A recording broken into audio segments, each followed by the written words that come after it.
The following is a presentation of KBEK Sports, local sports. With the goal on the shorthander. A Q Media Group production. Are you kidding me? This is ridiculous. I mean, he can't miss. Local high school sports. Oh, it's knocked out. Oh boy, 1-0. Also available for free on the Nice 95.5 mobile app or on the Q Media Group YouTube stream. And he's off to the races. 40, 45, 50, 45, 40, 35, 30, 25, 20, 15, 10. He's gone! Now to bring you the call, here's Ethan Game Day Gilman. And good evening, ladies and gentlemen, and welcome inside Hollenbeck Hall on the campus of St. Cloud State, the site for tonight's Section 6 AA Championship.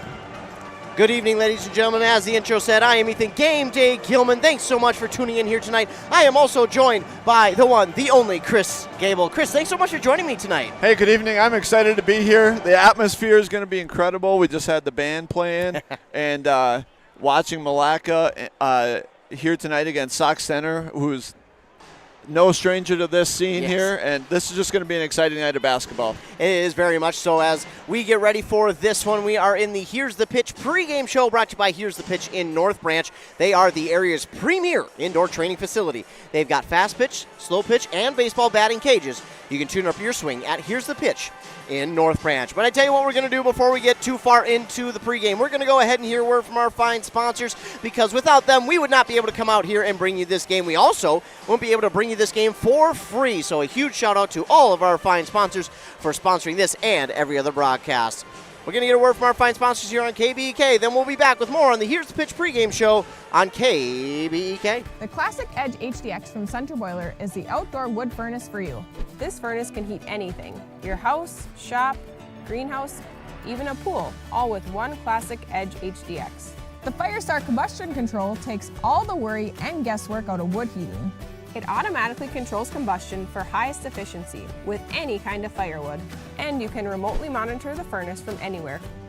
Northland Boiler Sales, your local central boiler sales dealer. Visit northlandboilersales.com. Your journey to smile with your forever starts at Embrace Orthodontics. The team at Embrace is committed to providing world-class care and a remarkable orthodontic experience. Choose between custom Light Force braces or Invisalign clear aligners, with locations in Pine City, Lindstrom, and Cambridge, and a plan to fit your budget, whether you have insurance or not. Embrace Orthodontics will make your smile journey comfortable, convenient, and customized just for you. Visit EmbraceMN.com today to find out how to set up your free exam. EmbraceMN.com. Embrace Orthodontics. A smile you will embrace forever. Looking for bingo with a bang? Saturday, March 28th, 2 p.m. Gun Bingo at Dock Sports Bar and Grill in Sturgeon Lake. You get a chance to win firearms instead of cash. Yep, shotguns, rifles, pistols. Bingo! It's all for a great cause, supporting the East Central Spurs, a local chapter of Pheasants Forever. Great food, great fun, and prizes with a bang. Make a day of it. Visit DocSportsBarSturgeon.com to pre-register. Gun Bingo! Saturday, March 28th, Docks in Sturgeon Lake. Back here on Nice 95.5 KBEK, the Milaca Wolves taking on the Sauk Center Main Streeters here in this Section 6 AA Championship game at Hollenbeck Hall on the campus of St. Cloud State. Ethan Game Day Gilman, Chris Gable out here for this first game of two this evening. But first, we got to get into this one, the Milaca Wolves and Sauk Center Main Streeters, as we take a look at the 6 AA bracket here. Chris, now I know you get around quite a bit in basketball because you do this with us, but you also referee. But looking at this bracket, is there really any surprise other than maybe Foley being beat by Sauk Center? Although I don't know if that's too much of a surprise, just because you mentioned the pedigree of Sauk Center basketball. Yeah, Sauk Center, who was the state tournament entrant from this section last year, and you've got Albany, who's traditionally extremely good. Great girls program in Albany, and this year, coming into the year, you had Royalton start the season as a ranked team, and I know they battled injuries all year long, and you had Foley returning a lot, and they were a very talented team. So I don't know if there's any real surprises. Milaca never been to a state tournament for girls basketball. I guess to a lot of people that's probably the surprise. Right. But those in our area that have watched this team grow over the last couple of years are not surprised that Milaca is where they are. No, not at all. And they and Foley were battling for that 1-2 spot all year long. They were 1-2 literally from the start of the season. And then by the time we got to the last week, Milaca had jumped Foley because Milaca beat Foley. And then they went on a tear, and they have now won, I think it's 14 in a row. So I want to talk about that, too, because I know that as much as coaches like to say, yeah, we're not thinking about that, players do tend to look at those types of things. They look at the number 1 seed. They take pride in that. They look at their win streak. They take pride in that. So for Milaca tonight, as we go ahead and we'll dive into both of these teams, but how much of tonight's game is mental and how much of it is going to be just about settling into the game? Yeah, it's definitely going to be a key for Milaca to come out and play hot and not play nervous. They've never really been here before. New experience for them.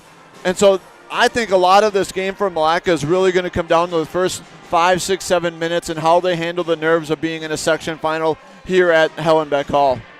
Yes, last year, Sauk Center did beat this Milaca team in this championship game, but this year it is a little bit different. Not too different because Sauk Center still one of the top 3 seeds. Milaca is the 1 seed. That is the big change. I think last year they were the 6th or 7th, one of those two. But looking at these two teams coming in, you look at Sauk Center, 22-6 up to this point, including playoffs, 12-1 in section play, scoring 62 points per game. Their defense is also pretty good, giving up 49 points per game. So their defense is getting it done, as is their offense. And you look at both of these teams, Chris, both teams score over 60 points per game. Both teams hold teams under 50 points per game. It's hard to see really a big difference unless you've watched these teams, because on paper, it looks like this is going to go overtime. Yeah, when we talk about the nerves, right, I think one of the keys for Milaca, they're the number 1 defensive team in the section. Mm-hmm. They've given up the least amount of points out of everybody in the section, and that is one way to overcome some nerves on the offensive end shooting the basketball, is to defend. So I think if they can defend and do what they've done all year long, holding teams to 45 points, I think that's going to be a way for them to overcome some of the nerves here. I think so as well. As we take a look at Sauk Center and their tournament journey, it started at home. Obviously, they're a 3 seed, so they got the home seed. They beat Osakis 59-22, and then they beat Kimball 58-40. So you look at those 2 games, and they failed to score 60 points, but they really didn't need to, as their defense came out and proved that it was just that, a really good defense. Then they went to that game against Foley, and I was there, and I got to watch that one and call it, and let me tell you, I think it was more or less Foley kind of got out of rhythm in the second half, and Sauk Center was able to stay hot. And I think that was the main difference there in that half, because Foley, in my opinion, was the better team. Sauk Center is just so well coached. They're so experienced. They are always in the mix every single year in Section 6. And so you can count on them to be here. The girls know it. The girls have that experience. They don't really get nervous in the big games anymore because they're here every single year. Yeah, it is for sure, as Sauk Center beat Foley 72-67. That was a really close one. Then you look on the other side for Milaca and what they have done. They got the number 1 seed, as we have mentioned. They played Maple Lake, took care of business, 71-36. But you mentioned that Royalton team a little while ago, and I'm glad you did, because those 2 teams met up last year in the section semifinal. At the time, Royalton was undefeated, and Milaca gave them the biggest upset of the season, beating them. That's how they got to this point last year. So that was a rematch of last year's semifinal in the quarterfinal, and man, oh man, what a good game that was. I'm sure for Milaca, they looked at that and went, we needed to play better. But at the same time, they did a really good job of just playing their game, and even in a tight game like that, continuing to keep their heads down and not be too high, too low. And they came away with a 4-point win.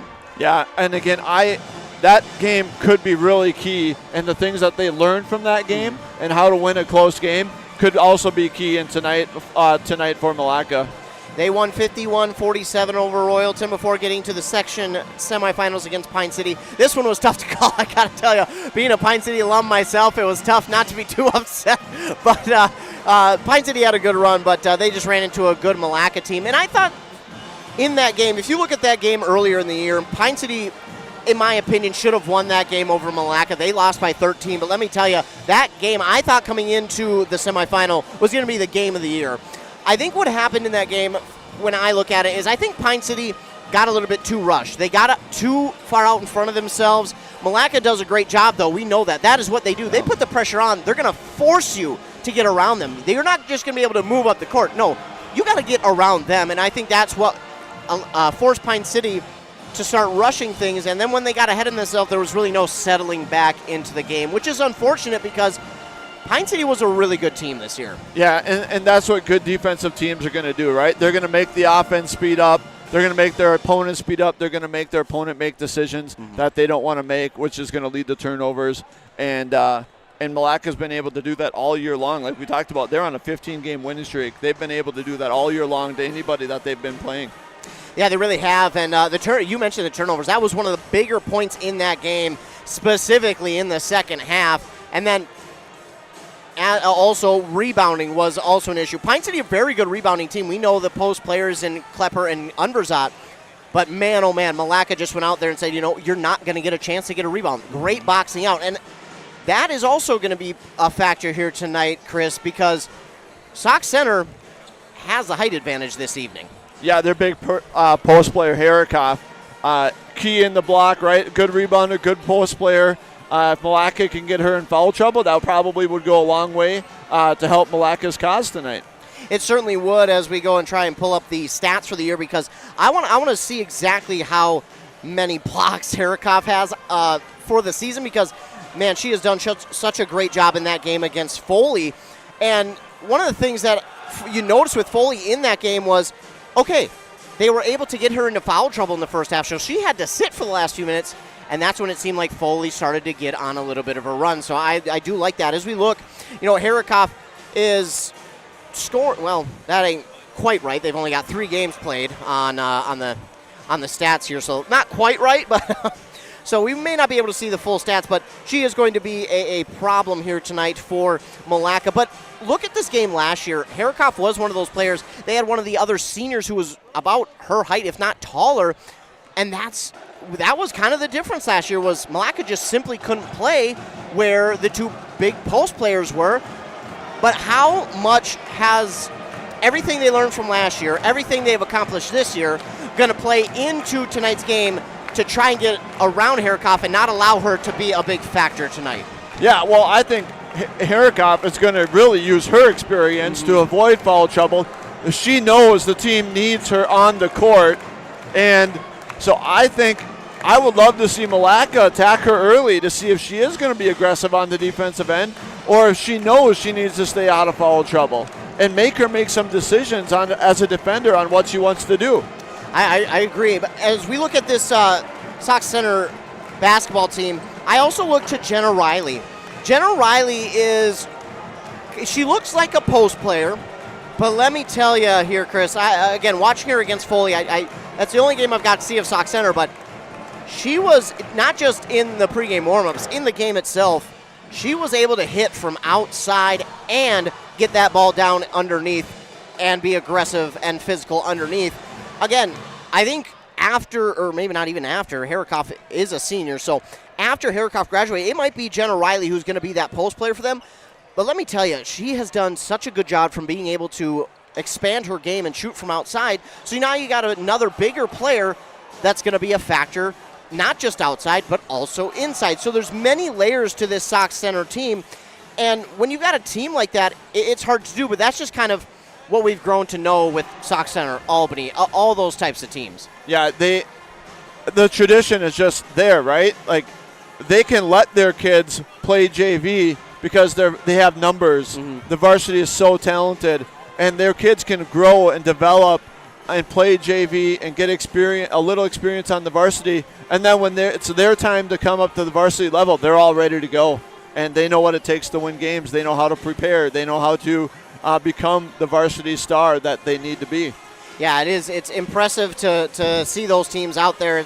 I'm jealous. I'm not going to lie. I wish our teams could get that, but it's the part of the area we're in. But One member of Sauk Center we haven't quite mentioned yet, and she deserves all the recognition, is Kaylin Suflo. She's only a junior. She was a sophomore last year. Man, oh man. We'll talk about the Gothmans in a moment, but oh my goodness, she can do it all here, Chris. She can handle the ball. She can drive to the basket. She can shoot from outside. She can play good defense. It doesn't matter. She is kind of the all-around do-it-all girl for Sauk Center. And again, she's only a junior, but man, when she's able to turn it on, it seems like the rest of the team follows. And I mean, I don't know if she's a captain or not. I would almost kind of assume she is, but looking at this squad, when you've got a player that can get it done like she can, and then you've got Harikoff, you've got Riley, you've got all these other players around her, I mean, that just makes her that much better. Yeah, this is why they hear her every year, right? I mean, Suflo is going to be really the glue that gets it going from a guard perspective, right? She's going to help this team avoid turnovers, and I'm excited to watch her compete against the Gothmans and watch that throughout the night here tonight. It should be a good one. As I tell you what, though, we're going to hear another word from our fine sponsors, well, because they deserve it, and they are great sponsors. They allow us to come out here and bring you this game. They also allow us to bring you this game for free. So we're going to go ahead, hear a word from our fine sponsors. When we come back, we'll have more on the Here's the Pitch pregame show on KBEK. At First National Bank of Milaca, with offices in Milaca, Isle, Gilman, and Zimmerman, they pride themselves on providing small-town, personalized customer service with updated technology solutions that allow you to bank with them anytime, anywhere, whether you value calling or stopping in to talk to a real live banker, or value the convenience of online or mobile banking. They've got you covered. If you're looking for a bank that cares about you or your community, come to First National Bank at one of their 4 branch offices. Member FDIC, Equal Housing Lender. Configuring the Bluetooth, deciding who controls the music, remembering where you parked. Why are simple things sometimes so complicated? Thankfully, with an auto owner's insurance independent agent, getting the right coverage for your vehicle doesn't have to be one of them. So you can get back to more important things, like remembering if you're on the 3rd or 4th level of the parking garage. That's simple human sense. Your local auto owner's agent is Pine Insurance Agency. Get your quote today at pineagency.us. Pineagency.us. Oh, no. Oh, man. Don't worry, Hones can fix you up. Butch Christie and the crew at Hones Auto Body and Glass have over 44 years of experience repairing vehicles from accidents and damage due to hail. In fact, they've got a huge state-of-the-art facility in Mora, are I-CAR and ASC certified, and certified in aluminum repair and welding. Plus, Hones is recommended by many insurance companies. Hones Auto Body and Glass. In Mora, Hones. They'll fix you up right. Hi, Rob. Hey, why have you been so happy lately? It's because I no longer pay for hot water. What? You have 4 teenagers that take all-day showers. How do you not pay for hot water? Well, I put in a central boiler outdoor furnace that heats my house, my garage, and now I have virtually endless free hot water. Wow, that's great. With my 10 kids, I'll really save some money. Where do I get a furnace? Check with your local central boiler dealer, of course. Northland Boiler Sales, your local central boiler sales dealer. Visit northlandboilersales.com. Back here on Nice 95.5 FM KBEK, Game Day Gilman, Chris Gable out here at Hollenbeck Hall on the campus of St. Cloud State for the Section 6 AA championship game for the Milaca girls and Sauk Center. We talked about Sauk Center before we went to break. Now let's talk about our local team, the Milaca Wolves. And, well, Chris, there's just not enough you can say about this team. Last year came in as one of the middle seeds, about I think it was 6 or 7, came in, went on a tear, got to this championship game against this very Sauk Center team, fell in that one.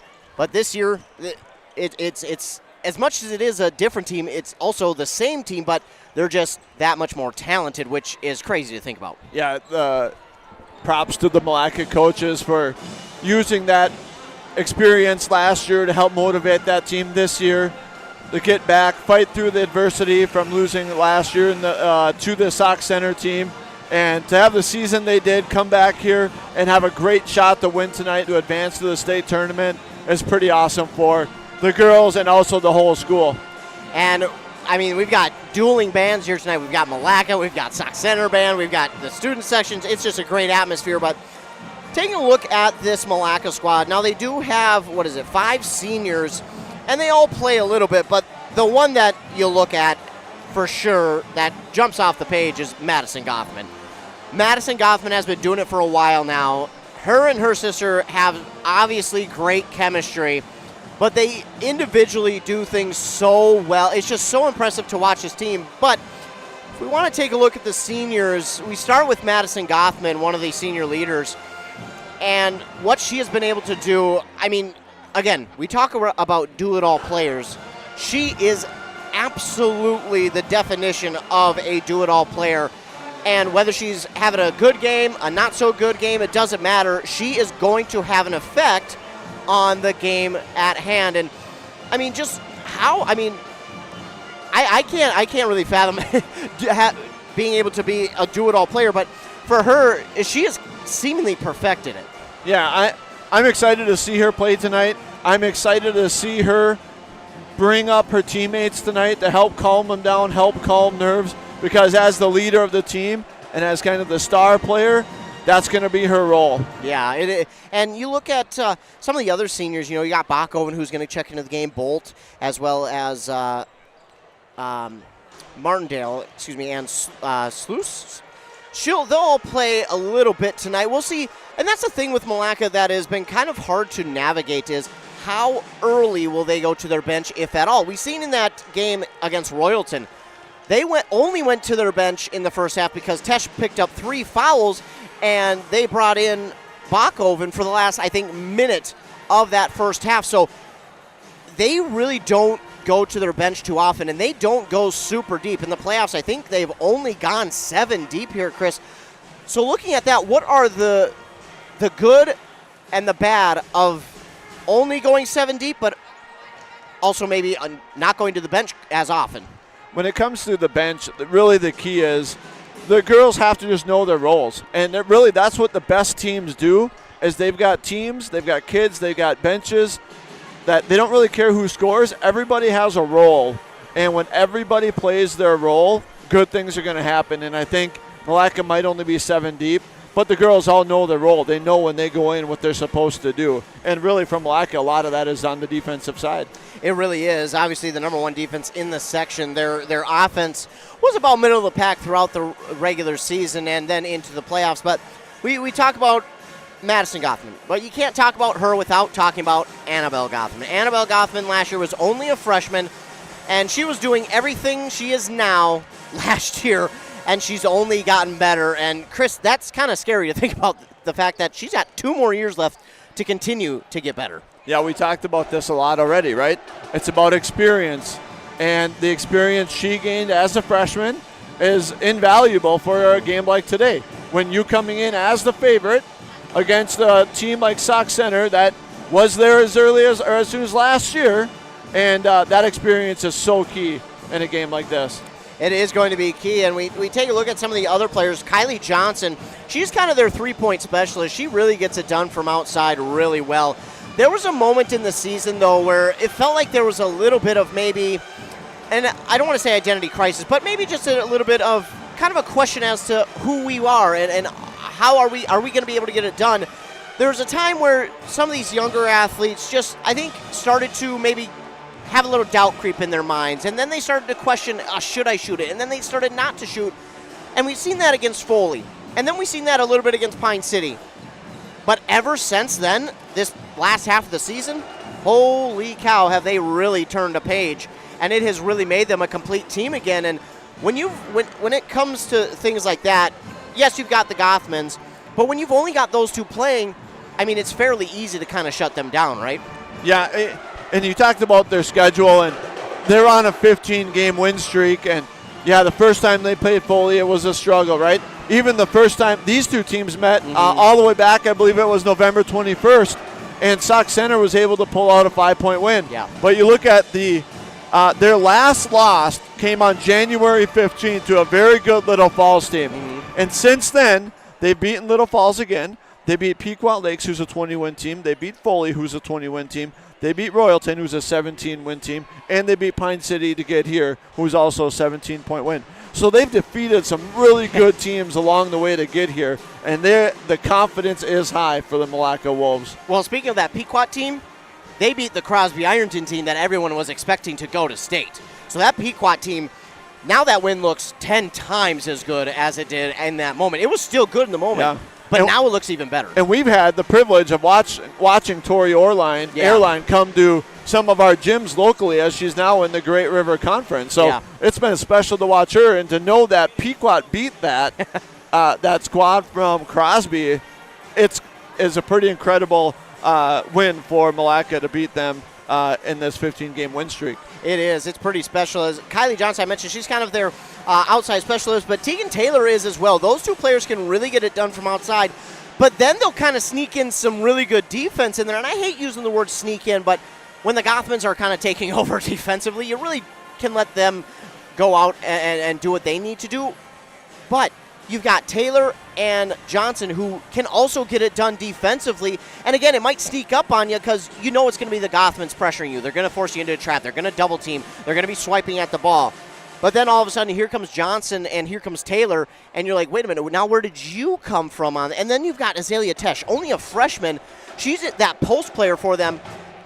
And although she is still young and is still gaining varsity experience and is still kind of learning that post role, there have been points in this season, man, where she has just looked the part, and that is huge for this team. But I mean, in a game like this, I think specifically Tesh, when we talk about Harrikoff for Sauk Center, what are one of the biggest things for her to maybe settle in or just kind of get her footing in this game? Don't try to do too much. You're going against a very good Sauk Center post player. Just don't try to do too much. Stay in front of her, go straight up on your shots, and just make things as difficult as possible for a post player like her. And we are closing in on the start of this game, but I know you are a referee here throughout the winter sports season, and you've been a part of some really interesting games. In a game like this, and I know you can't go into the minds of the referees here, but do you look at this one and go, okay, we let them play a little bit throughout this one, or is there a certain point where you kind of got to go, okay, we got to clamp it down just a little bit, or kind of what is that mindset for the referees here this evening? I think the officials' mindset coming into a game like this, first of all, they know that it's a privilege to officiate this game. They also know that it's important to let the players decide this game, and they also know it's important to let the best players be on the court. So they may let a little bit more go for some of both teams' better players because they want to see them on the court. They want them to help decide the game instead of the officials. Right, and this is going to be, we can't say enough about how much fun this game is going to be. But that's going to do it for our Here's the Pitch pregame show. We're going to get one more commercial break. We'll get our national anthem, and then we'll be back with your starting lineups here on KBEK for this Section 6AA championship game. A&W Restaurant Pine City is still making fresh root beer. That signature item since 1919. It's still made fresh and on site with real cane sugar and a blend of secret ingredients. It doesn't get any better than this. Their world-renowned A&W root beer is a classic treat, and they can top it off with creamy vanilla soft serve to be known as the famous A&W root beer float. Now that's smooth, tasty, and refreshing. An American iconic A&W root beer float. It never tasted so good. A&W Restaurant Pine City. Come grab your root beer float today. Are you looking for the perfect way to promote your business? Custom apparel's the answer, and tdealers.com makes it easy. Let's build your brand together. From the design stage to production, we are on your team to create gear that gets noticed. Whether you're building a brand or repping your business, we got your back. High quality merch, fast turnaround, and no stress. So go to tdealers.com and check out our winter sweatshirt special. Are you tired of spending your weekends on yard work? Central Outdoor Services in Pine City is your complete solution for all things outdoors. From perfectly manicured lawns to stunning landscaping and patio installations, we've got you covered. Need a boulder wall, some light dirt work, a fire pit, or even reliable snow removal in the winter? We do that too. Central Outdoor Services is here to give you back your free time so you can enjoy your yard instead of working on it. Visit centraloutdoormn.com to learn more or give us a call today. Are you ready to get back to doing what you love? Whether it's recovering from an injury or preventing one, Wellia Health Sports Medicine Team is here to help. From kids to adults, we specialize in treating sports injuries, including concussions. We're here to get you back to peak performance. Call us today at 320-679-1313 or schedule an appointment through MyChart. Visit welliahealth.org. ECE Fiber Internet, the best choice for you. Affordable packages for home and business with reliable service and no hidden fees. ECE Fiber, connecting you to what matters most. Visit orderecefiber.com. That's orderecefiber.com. In service to one, in service to all, for over 100 years, the Pine City Knights of Columbus has donated thousands of dollars and volunteered countless hours to many great programs in the Pine City community. Stay tuned for more information about their upcoming events. They need your support at these events to help raise funds for the continued support of these programs. CF Moto gives you everything you're looking for in off-road side-by-sides and utility by-sides. Not only does CF Moto offer comfort, but refined performance, and is found at Caswell Cycle in Mora. For those craving big adventures for off-road, CF Moto can help you get out on that next adventure with CF Moto Power Sports. Experience more together. The best place to purchase CF Moto off-road side-by-sides is Caswell Cycle. The fun starts here. Caswell Cycle, Mora. Motorcycles, ATVs, and side-by-sides can be dangerous to operate. Review all product manuals, labels, and safety information before operating. Always wear your safety gear and never operate a CF Moto vehicle under the influence of alcohol or drugs. Visit CFMotoUSA.com for complete training and safety guidelines. Did you know that at Pine City Family Chiropractic you can unwind and de-stress with a relaxing massage? Pine City Family Chiropractic is proud to offer massage therapy as an addition to your health and wellness goals. Our therapists are highly trained in many modalities from therapeutic to relaxing. Each of our therapists can customize your session to your specific needs. Call Pine City Family Chiropractic at 320-629-6717 to schedule your massage today. Are you interested in a technical degree that can quickly help you land your dream career? Or maybe you've always dreamed of going to a 4-year college, but you'd like to start close to home. Either way, Pine Technical and Community College has you covered. PTCC offers more than 50 degrees in hot fields like healthcare information technology, advanced manufacturing, and business. PTCC is now accepting applications. Financial aid may be available. Online at pine.edu. Starting out or starting over, find your future at Pine Technical and Community College. Here's the pitch. Here's the pitch in North Branch, the area's premier indoor batting cages and training facility. State-of-the-art pitching machines for softball and baseball. Rent cages with machines or bring your own pitcher. Here's the Pitch also offers instruction from experienced players. And Here's the Pitch has enough room for coaches to bring the whole team for training. Here's the Pitch in the North Branch Outlet Mall. ECE Fiber is built by your community for your community. Work, play, and stay connected to what matters most. We offer affordable home and business packages with no hidden fees and 24/7 support. ECE Fiber, easy to use, simple to set up. That's a cooperative difference. Visit orderecefiber.com. That's orderecefiber.com today.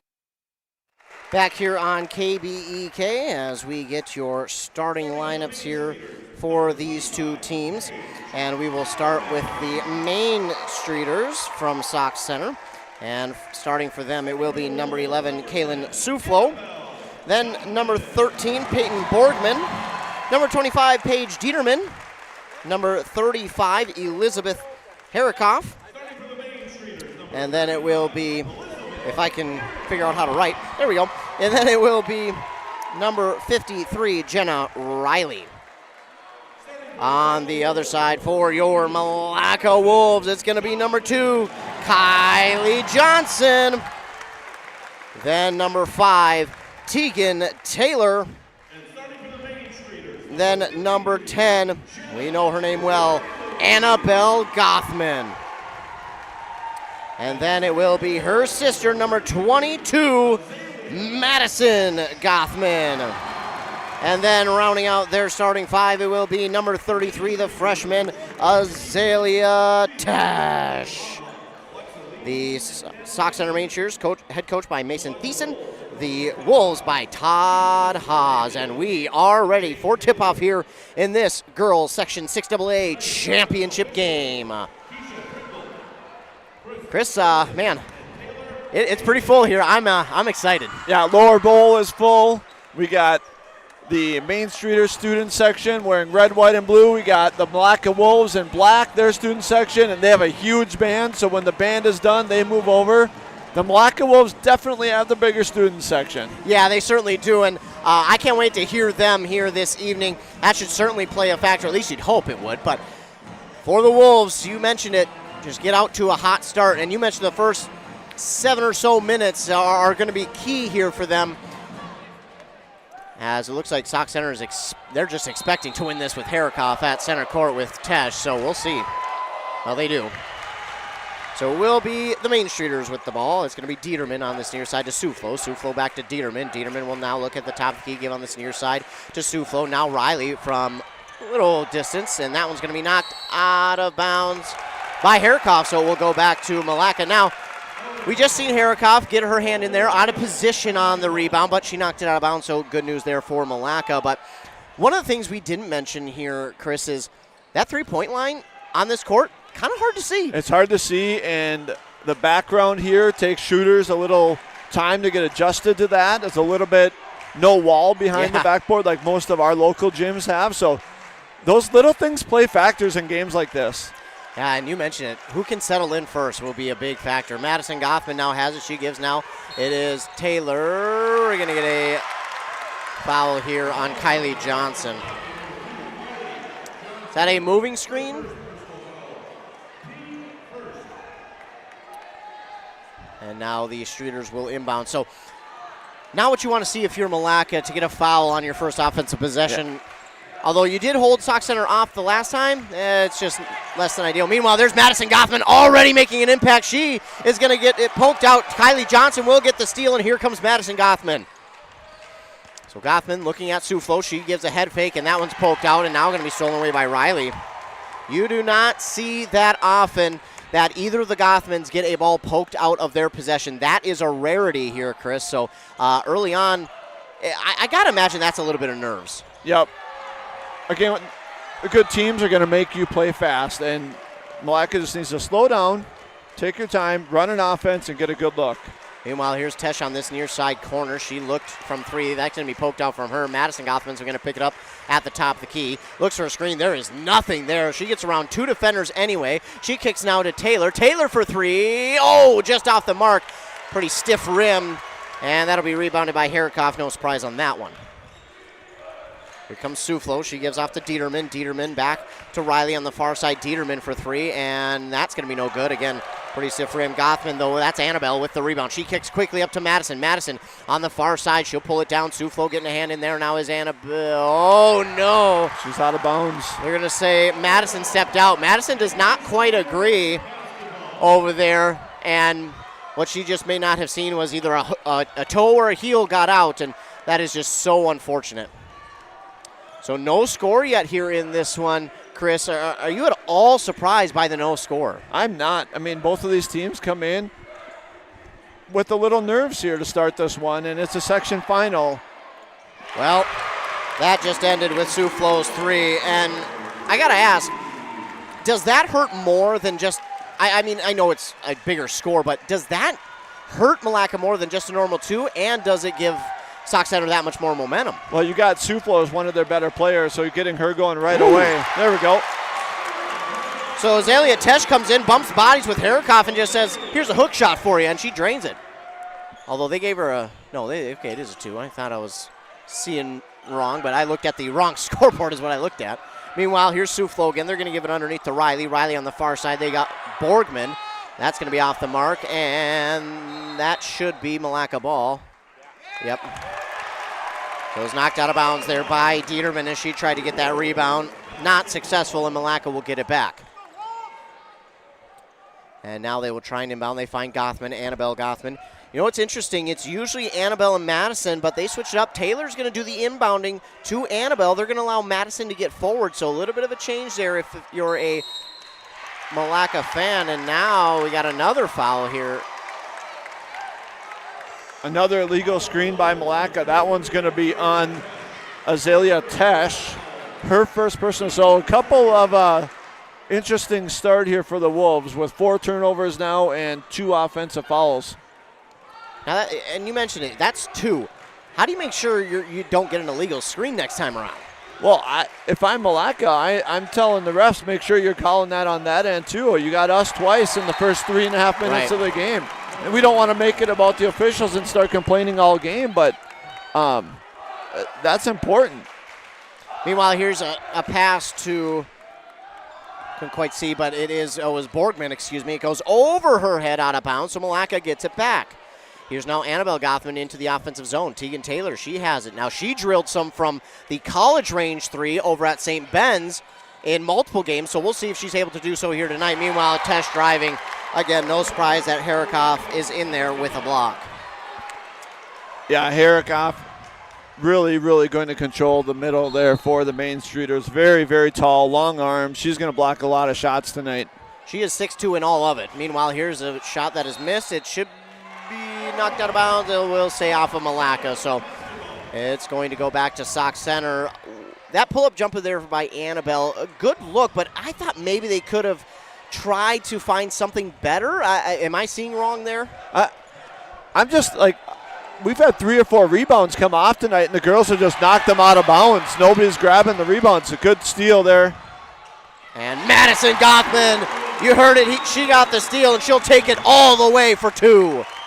Meanwhile, they'll try and inbound now. They'll find Borgman. Borgman will look and give back to Dieterman. So both teams have come out and pressed after made baskets. So I think whichever team can really speed the other team up and cause turnovers is going to have a big advantage. And it does look like both teams are a little bit sped up early on here. They're not quite comfortable. Meanwhile, they are going to get Madison for that one. So Madison Gothman is going to get her first foul, team's third. And 13:39 to go here in the first half. Suflo will go and shoot 2. But already fouls coming a little bit of an issue here for Milaca. Yeah, they're getting in the foul trouble here early, and that is not good. We talked about their depth. They don't play a lot of girls, so foul trouble is not what Milaca wants to see. Meanwhile, Suflo made the first. She'll make the second. And, you know, Chris, I mentioned Suflo, how good she is. My goodness, Suflo going after that one. And almost went over the scorer's table. She's able to keep herself from going over, but she is already looking like she's into a little bit of a rhythm shooting the ball, and if you're Milaca, that's less than ideal. Yeah, you see her on the offense make down the 3 and the 2 free throws, and now breaking up a pass, almost jumping over the scorer's table. She's on another level right now, and she's kind of like waiting for the rest of her team to step up with her. Kylie Johnson inside had it knocked out from behind, stolen away by Dieterman. We'll get a conversation about that in a moment, but it's Sauk Center with the ball once again. Borgman now gives to Riley underneath to Harikoff. Backing down Tesh, and she's going to drop it in for 2. And that's where the foul mattered, right? There's not a lot Tesh could do on that. She was straight up, and she just got to hope that she misses the layup. Now, I wanted to talk about Milaca trying to get this ball inside. They are working their best to try and get this ball in the paint. I don't know that that's the game they want to play right now. Going to get a timeout here by Milaca and Coach Todd Haas, so we'll take a timeout as well. Pizza Pub in Pine City has a pizza and salad buffet on Fridays. Not the right vibe. Trav and the gang at Pizza Pub are a little hipper. Here we go. Take 2.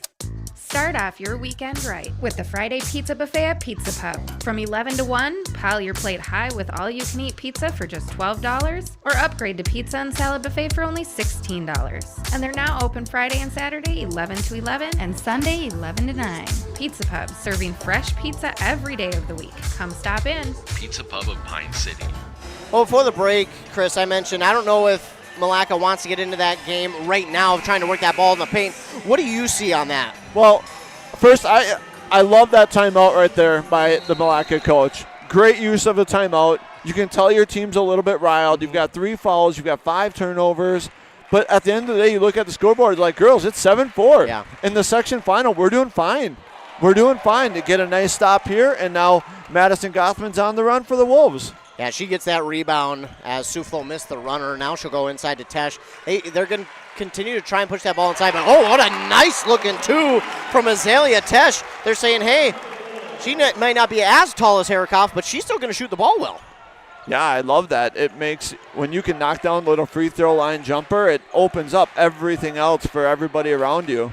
And what does that do to Harikoff, though? Because she's now got a question, I got to play better? She's got to come out and guard her even tighter, which is going to open up the lane more for everybody driving when they get the opportunity. Meanwhile, this pass outside to Suflo. And, yeah, Chris, we mentioned it. She's feeling it early on, and, well, there's no doubt about it now. Yeah, she's got 8 out of the 10 points ready for the Main Streeters. And like I said, she came to play today, and she's kind of going to carry her team until the rest of them come with her and pick up some of the slack because she's on a roll. Meanwhile, Madison Gotham got into a trap inside. She'll kick it out to Tesh. Now to Taylor. Now over to Johnson. Johnson thought about three. Did not take it. Now here's Annabelle getting a screen. Kick outside to Taylor for three. That's going to go long, but rebounded by Tesh. Tesh now inside. Kylie. Oh, my goodness. Too strong of a rim. And that's good. Oh, travel. Yes, that is. And it was Dieterman who got the rebound. She fell as she went the other way. And it is going to be a travel, and Milaca's going to get the ball back. Well, you talk about a big break, Chris. They kind of needed that one. Yeah, they did need that. Now it would be huge if Milaca can respond and knock down a jumper and go play defense again and set up that press, which has been pretty effective.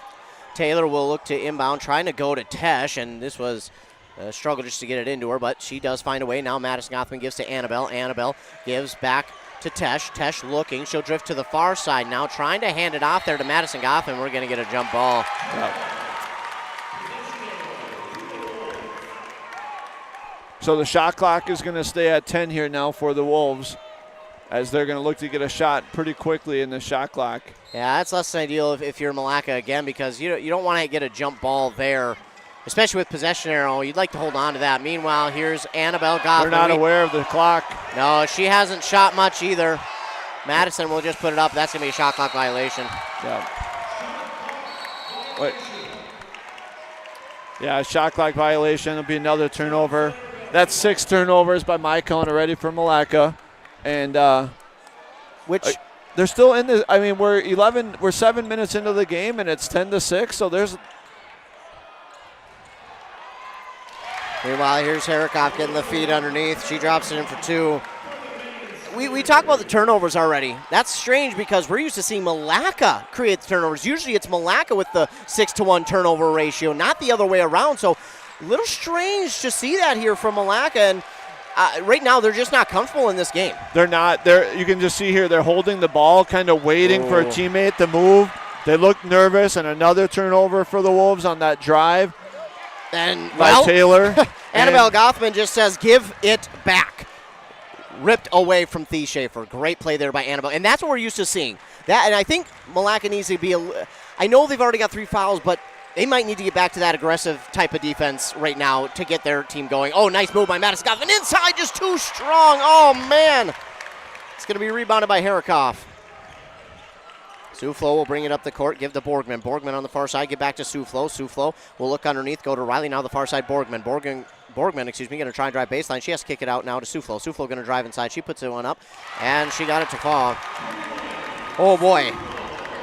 10 points already for Suflo as she's really taking control here for the Main Streeters. Taylor will bring it forward for Milaca. She wanted Madison, and she's guarded just way too well.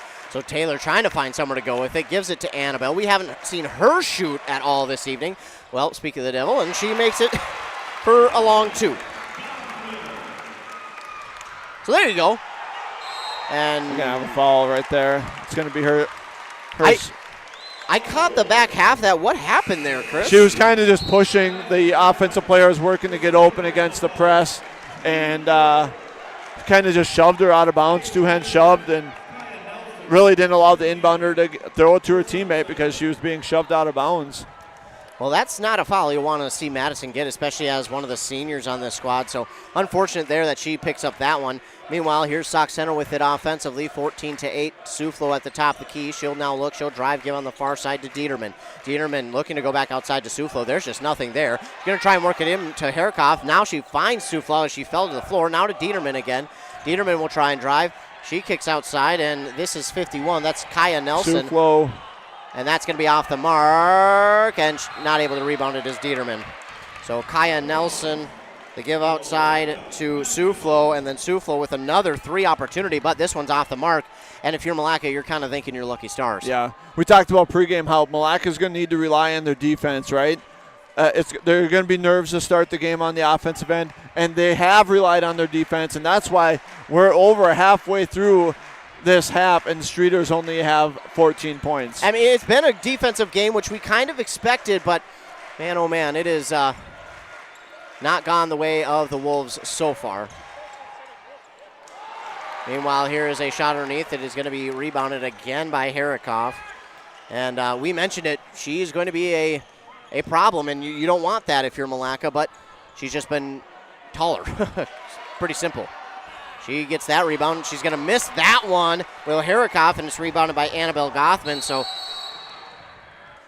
we got an injury here. This is no. Kylie Johnson.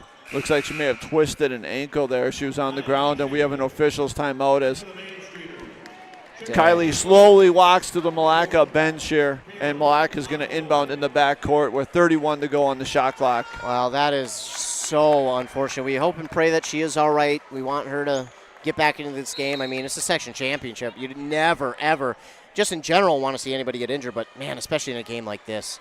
Meanwhile, you mentioned it, they start in their backcourt, now get it past the timeline. Here's Annabelle Gothman looking for a screen from Madison. She gets it, but there is Thieshafer right there. So she'll dip underneath to Tesh, kick outside Bakoven. Bakoven, man, he had an open look from long range. I'm surprised she didn't at least put one up. Meanwhile, here's Madison Gothman inside.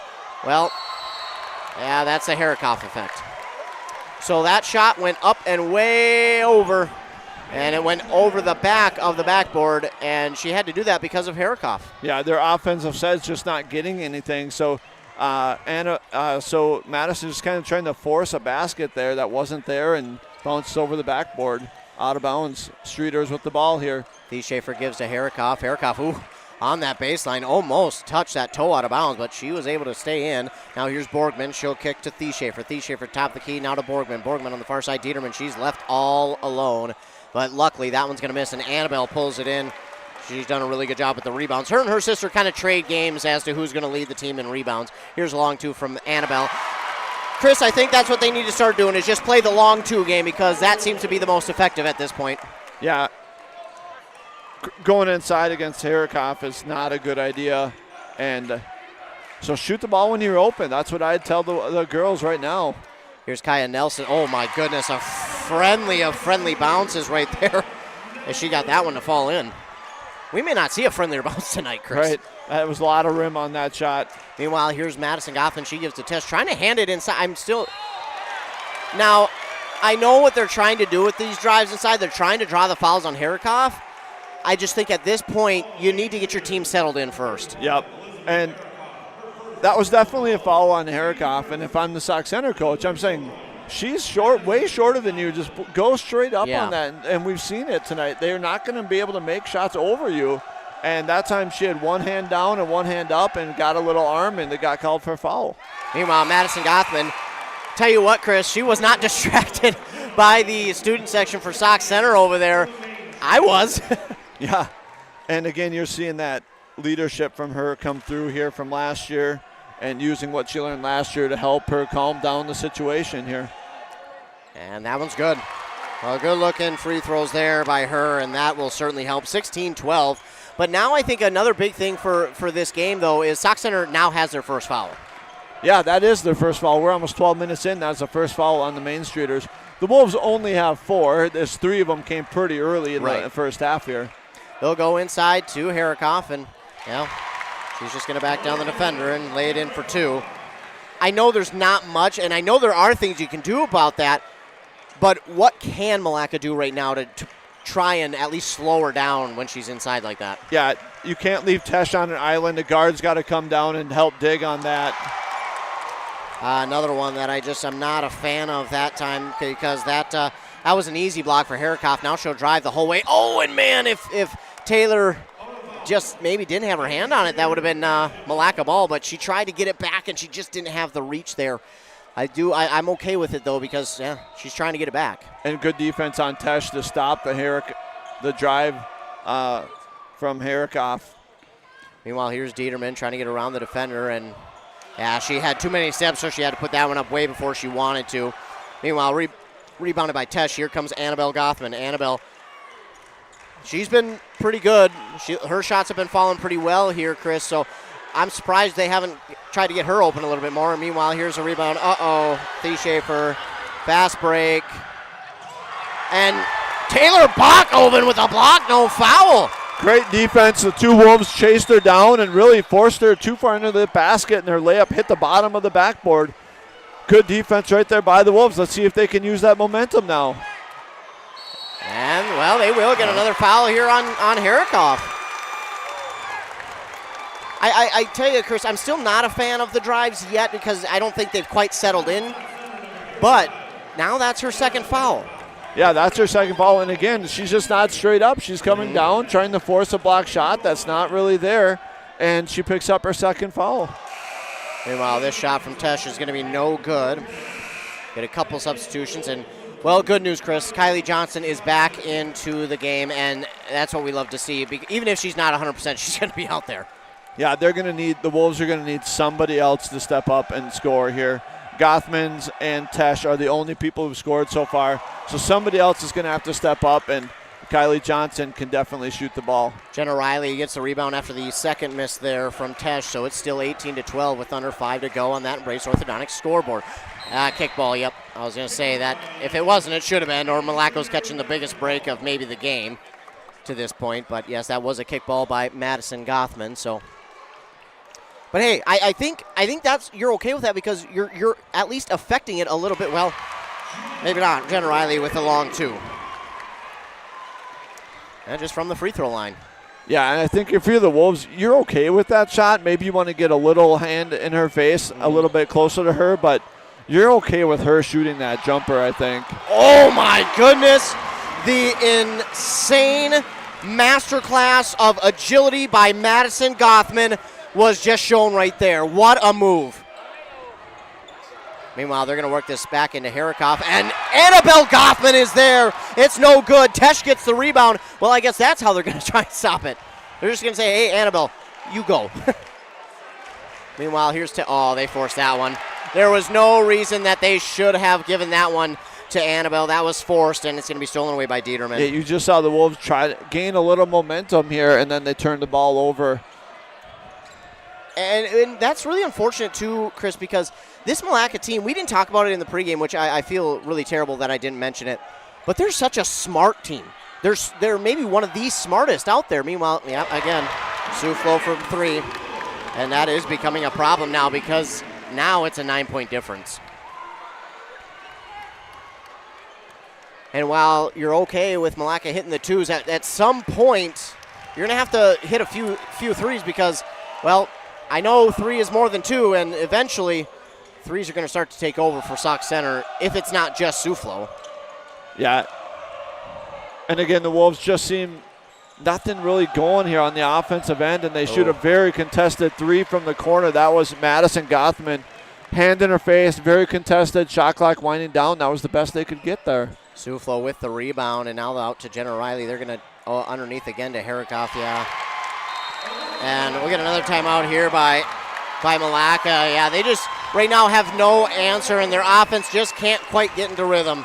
Well, while they take a timeout, we will as well. Back afterward from our fine sponsors on KBK. Hey there, Brad from Lee's Pro Shop here. Are you ready to show off that school pride? Lee's Pro Shop is your official letter jacket supplier, and we're here to help you celebrate every touchdown, goal, and win. We got everything you need to create a perfect letter jacket that tells your story. And for a limited time, when you come in and mention this radio ad, you get $10 off your letter jacket. That's right, $10 off. So come in, let's start to tell your story. Lee's Pro Shop, where the passion for sports begins. We're out here on the range today to remind you that high school trap season is almost upon us. And if you or your favorite shooter needs to get geared up, the place to go is Almost Yours Gun & Pawn. They've got the largest selection of new and used firearms, plenty of ammo for practice and competition. They've got archery gear, conceal and carry classes, and loading supplies. So if you're getting ready to head out on the range, make your first stop to Almost Yours Gun & Pawn. Whew, nice one.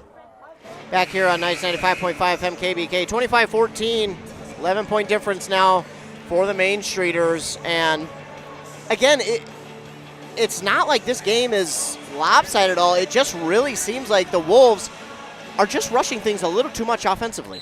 Yeah, I've been very impressed with the Main Streeter defense. Like, nothing is easy for Milaca right now, and they're really having to work hard on the offensive end to try to get something to happen here.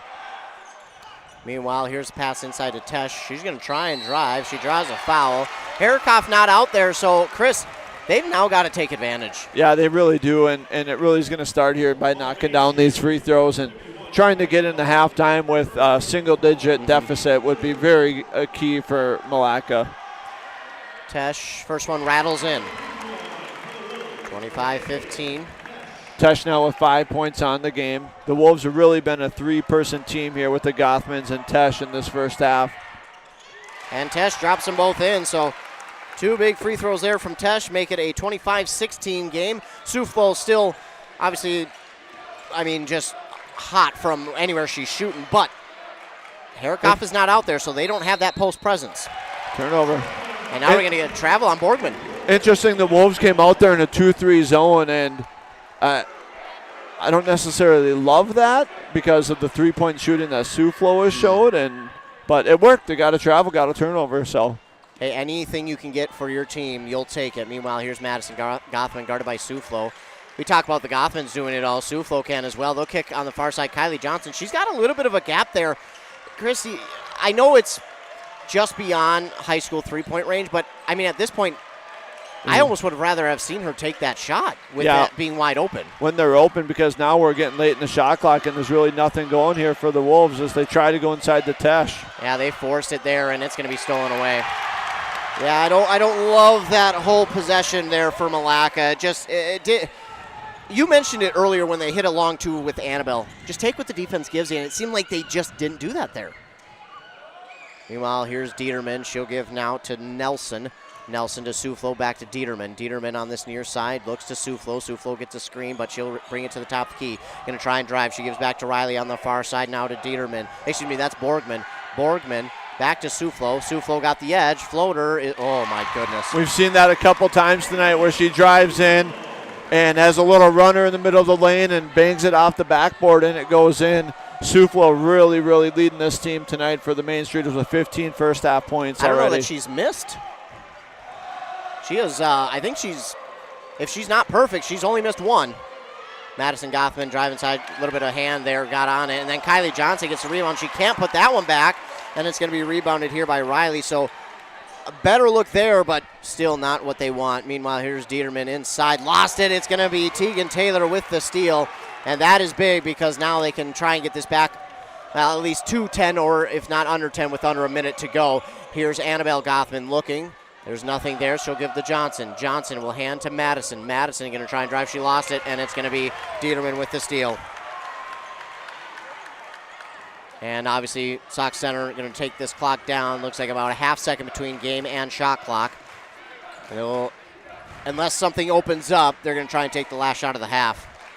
And if I'm Milaca, I'm looking at Suflo. Yep. I'm going to give it to Suflo with about 8 seconds on the clock. Oh. Well, like I said, Riley can do it too. And she does. And you just can't allow them to be open like that. Meanwhile, I'm not sure what Milaca's doing here. They don't realize how much time is it. What are they? Oh, my goodness. Absolutely disaster to end it. I am not sure what happened there. No, just unaware of the clock situation as Jenna Riley, the post player for Sauk Center, knocks down the three with a few seconds left, and Milaca could have got up a 25-foot, 30-foot shot there at the buzzer, but they were just dribbling and not unaware of the clock situation here. Well, that is maybe one of the worst ways to end a half, especially when you're already down. So momentum will just continue to stay with Sauk Center as we go into the halftime period of this game. 30-16 is the score, not over by a long stretch, but momentum heavily in Sauk Center's favor. We'll take commercial break. We'll be back after word from our fine sponsors with our halftime show brought to you by Holmes Auto Body and Glass in Mora. Finding that missing shin guard. Remembering whether it's a home or away game. Getting the right kid to the right playing field on the right day. Why are simple things sometimes so complicated? Thankfully, with auto owners, insurance doesn't have to be one of them. We work with independent agents who keep insurance simple so you can worry about more important things, like not being that fan. Oh, come on, ref! That's simple human sense. Your local auto owner's agent is Pine Insurance Agency. Visit them at pineagency.us today. pineagency.us. Eat better, buy more, spend less is more than a slogan at Chris's Food Center. From fresh produce to top quality meats and prime rib dinner served every Friday night. Visit Chris's Food Center in Sandstone or check out their weekly deals at chrissfoodcenter.com. the anytime for anyone that's got a little of everything for that special someone. Northern Bloom and Gifts in Sandstone. Northern Bloom carries handmade, one-of-a-kind gifts. And whether you want to pick up a bouquet of flowers on the way home or have them delivered to the ones you love, think Northern Bloom and Gifts in Sandstone. Arrow Building Center in Siren is your leading name throughout the Midwest with trusted brands for your building supplies and services. Arrow Building Center has been providing contractors, homeowners, and do-it-yourselfers with quality products and expert service for all projects, big and small, for many decades. No matter the size of your next project, Arrow Building Center is at your service. And don't forget, free, yes, free delivery, always. Stop on by Arrow Building Center in Siren, conveniently located off Highway 70, or visit them online at abc-clc.com. How do you want to be celebrated? A church service, a celebration of life in a chapel, maybe even cremation with an outdoor gathering. Many of these things can be taken care of ahead of time and can be affordable. Methvin Funeral and Cremation has the resources and expertise to help you plan ahead. Learn how you can make the decisions now that will make things easier for your family in the future. Methvin Funeral and Cremation in Mora, Hinckley, Isle, and Sandstone, or find them online at methvinfuneralhome.com. Need a prescription or medication advice? Wellia Health's community pharmacies in Mora and Pine City are open Monday through Friday from 8:30 a.m. to 6 p.m. and on Saturdays from 8 a.m. to 1:30 p.m. Our friendly pharmacists are here to answer your questions and to help with prescription transfers. Call us at Pine City 320-322-5141 or Mora 320-679-3999 or visit welliahealth.org. If you're gonna stop and fuel up, you might as well stop at your Pine City Freeway Holiday Station store. And if you need a little something for that party, right now save on Rice Krispie Sheet Treat, just $14.99. Sweet Chaos Drizzled Popcorn are just $2 for $8. Snack Time Frosted Pretzels only $5.99 each. Ghirardelli Milk Chocolate Snowmen are just $7.99. And Shirley Temple 7-Up 12-packs, 2 for $12. Fill up, load up, and save at your Pine City Freeway Holiday Station store today. Here's the pitch. Here's the pitch in North Branch, the area's premier indoor batting cages and training facility. Coaches, when you need space that's air conditioned or heating with enough room to get in some team training, book Here's the Pitch. Fixing swings, catchers using the state-of-the-art machines, breaking in bats, whatever the team needs to dominate next season. Let Here's the Pitch elevate their game. Here's the Pitch in the North Branch Outlet Mall. Your journey to a smile you'll love forever starts at Embrace Orthodontics. The team at Embrace is committed to providing world-class care and a remarkable orthodontic experience. Choose between custom Light Force braces or Invisalign clear aligners. With locations in Pine City, Lindstrom, and Cambridge, and a plan to fit your budget whether you have insurance or not. Embrace Orthodontics will make your smile journey comfortable, convenient, and customized just for you. Visit EmbraceMN.com today to find out how to set up your free exam. EmbraceMN.com. Embrace Orthodontics. A smile you'll embrace forever.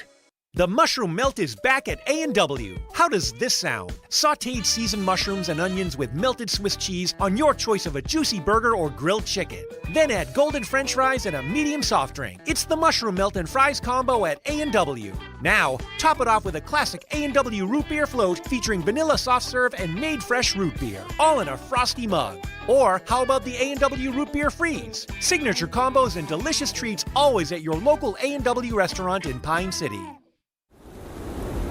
When Minnesota winter hits hard, you want a heating expert who gets central Minnesota. That's Dale's Heating and Appliance, your hometown pros for furnaces, repairs, and smart upgrades that keep your home warm without burning cash. Locally owned, trusted for decades.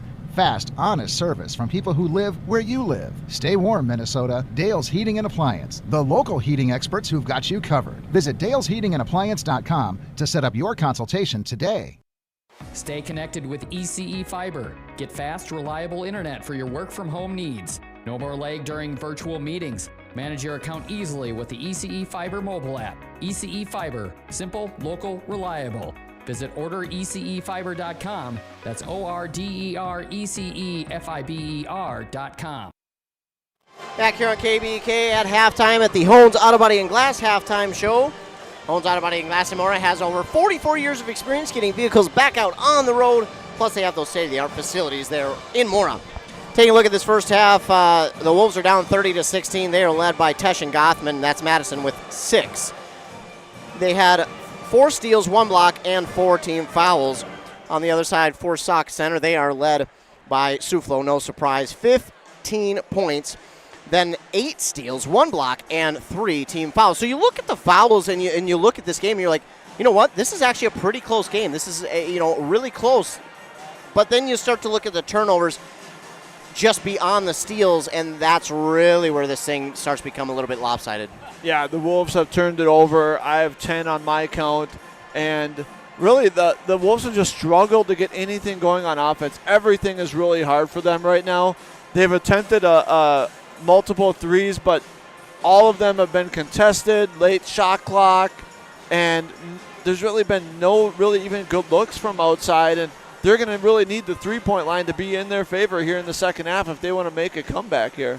And we mentioned it a little bit there in that first half, especially at the end of the first half, but one of the things that was kind of tough to see is they got a couple of longer twos to fall, and you were like, okay, maybe this is the game they need to start playing. But then they just kind of started to rush things, and they didn't take what the defense was giving them, and it was, I think just as broadcast, it was frustrating to see that they were just not taking what Sauk Center was giving them, and it felt like they left a lot of points out on the floor.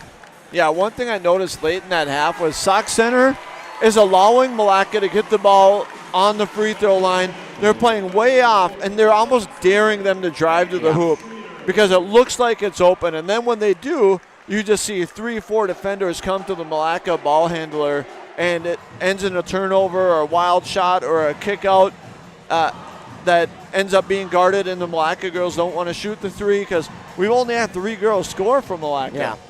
Yeah, and they'll really hopefully start to pick that up here in the second half. Taylor and Johnson, I mentioned those are the young ladies who kind of are able to get it done from outside along with the Gothmans, but they're going to need to step it up here in half number 2 to hopefully get it all done as, again, Sauk Center has just kind of controlled that first. And I really don't want to use that word because I don't think it was that lopsided, really, Chris. I just think, again, unfortunately, Herikoff was able to get a few, but Suflo was the big difference. She literally scored half of their points in the first half. In 15 of them, she just got hot early on and stayed hot. It doesn't, like you said, it doesn't feel like it's that big of a discrepancy.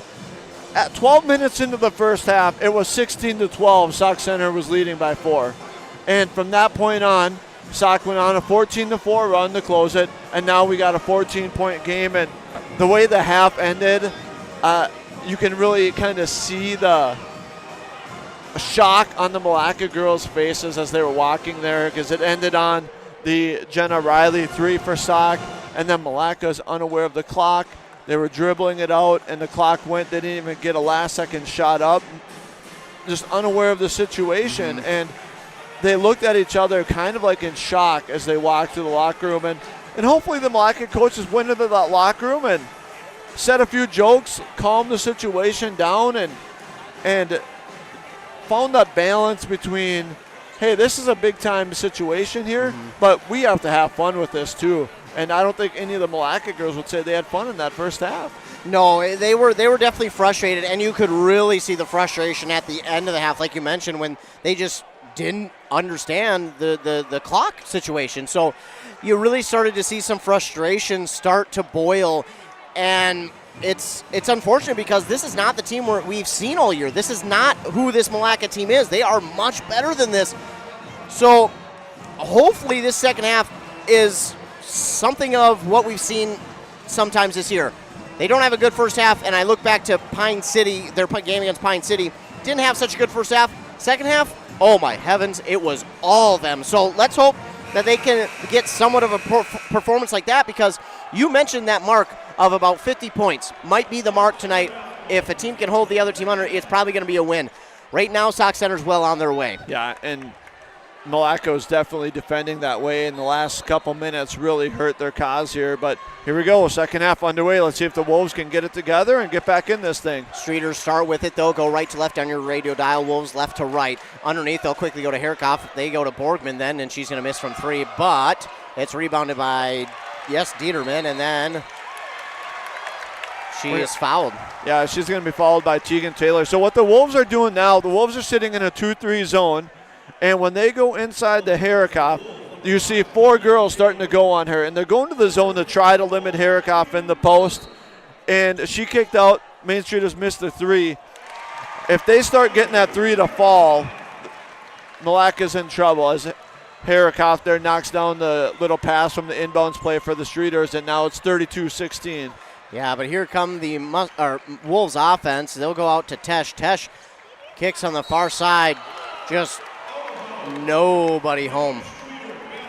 And a little bit of miscommunication there. And, well, unfortunately, it kind of has boiled back over into the second half. And now Suflo, oh, man, almost. But she is just able to get it back. Again, she's just started on another level. She has stayed on another level. So fast, so quick.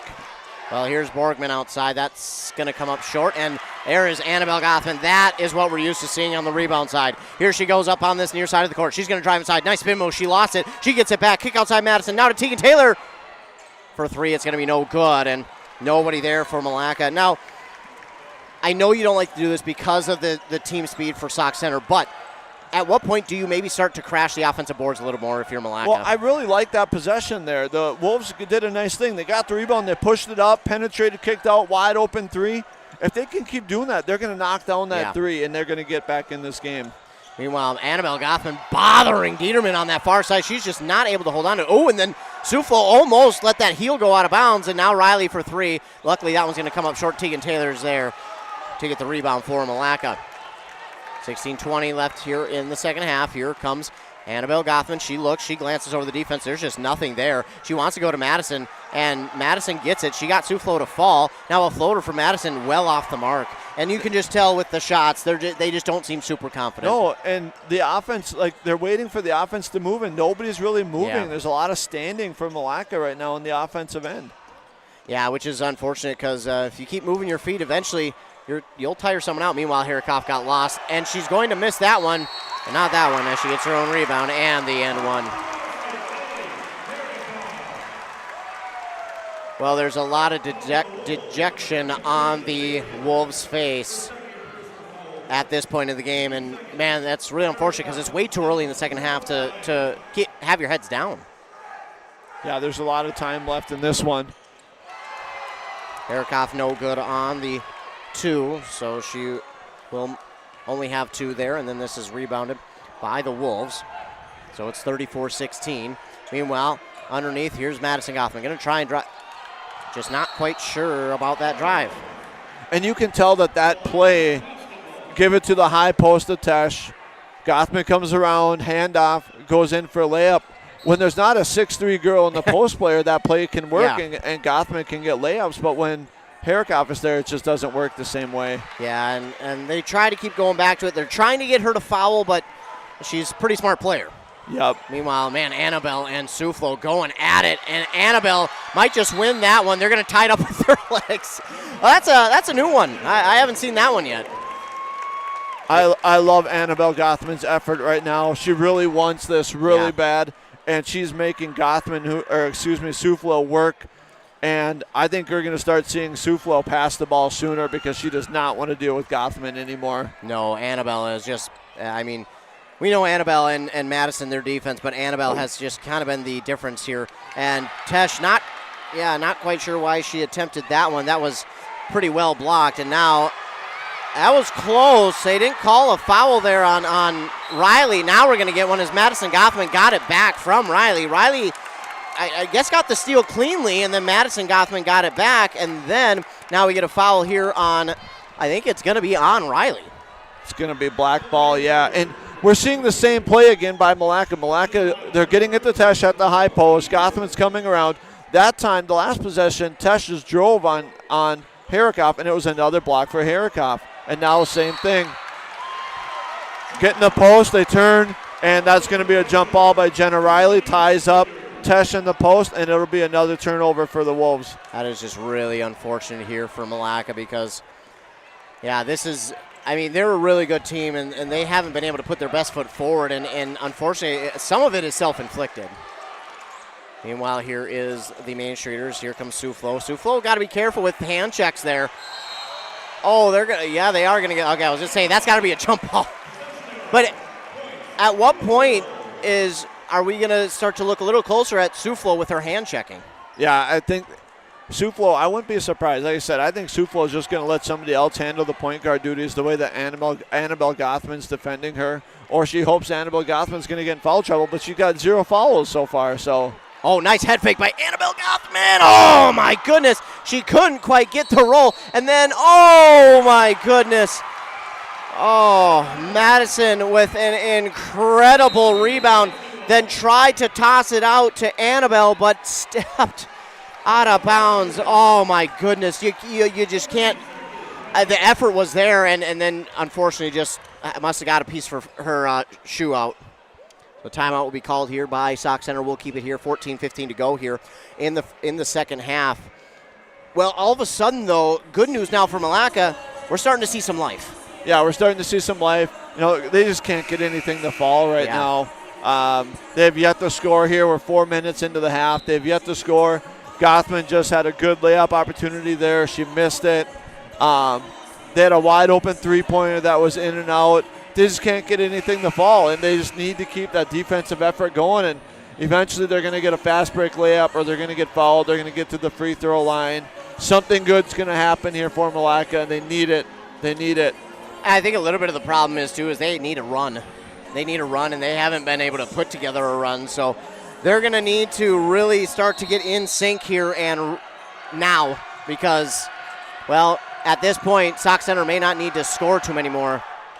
Meanwhile, here's the inbound that will go to Harrikoff. Harrikoff gets around one defender, but now she's dealing with Madison, and that is another jump ball. We're going to get a jump ball. Now, I will say this for the referees. They have been consistent on calling that jump ball at the timing they have, so I am okay with that jump ball. Now we're going to get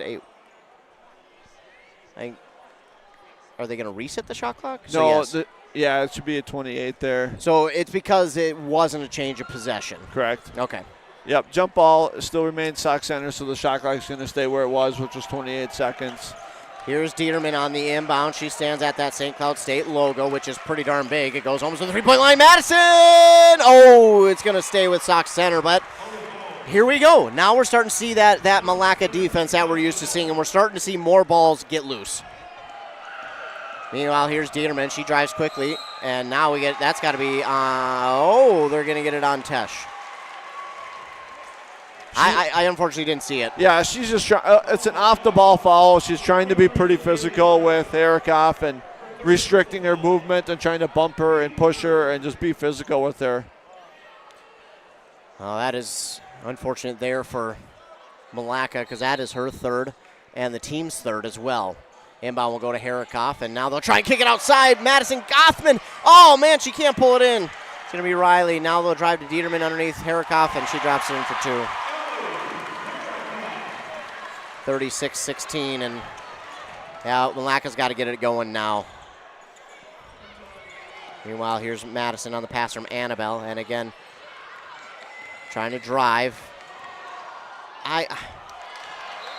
Another block there. That's at least 3 this half for Harrikoff. The Wolves trying to get inside the drive. I want to see the Wolves now. They need to hit threes. They're down 20. Drive, kick it out to one of your teammates and get a good opportunity out of 3 because driving on Harrikoff right now is not working. No, Kylie Johnson will bank there it. There you go. There you go. Let's just keep doing that, and they'll quickly get back into this thing. Meanwhile, here's Dieterman. It's 30. Oh, they called it a 2, Chris. Okay. Kylie, long 2-pointer, and again, that line is so hard to see. Right. Harrikoff, that's going to miss, and that is big for Milaca. Johnson with the rebound. Here comes Madison. Now, like you mentioned, let's get into the three-point shooting. But you got to get around the defender first. And Sufo playing really strong defense. There's Harrikoff, weak side again. And the unfortunate part for Milaca is they got her to miss. They missed the 2 on a nice move from Madison Gothman. And then on the rebound, she will be the last one to touch it out of bounds. Well, although they didn't kick it outside, they got a good move from Madison, got Harrikoff a little bit out of position, but just couldn't get it to fall. Got a good layup, and again, we talked about it. They're just struggling to get things to fall. Meanwhile, here comes Dieterman on the pass from Suflo. This one's up and no good. That's going to be rebounded by Tesh. That is a big one. And now here comes Madison Gothman. She'll kick up to Kylie. Kylie Johnson. Gonna try and drive. Now give back to Tesh. I know they're trying to get her to foul, but it's just not working right now. No. And Milaca crowd is not loving that no call on there. A lot of body contact, but no call. Well, and I think that's okay because they didn't get a foul down here on Milaca. That could have been one. So I think it's almost not necessarily a makeup. And there we go. There's finally a push on Suflo. They got her. Well, you can't create separation like that. You can't do the old Derrick Henry stiff arm, and that's what she kind of did there. Yeah, I don't know if I don't think that her little shove really caused much separation at all. I think we'll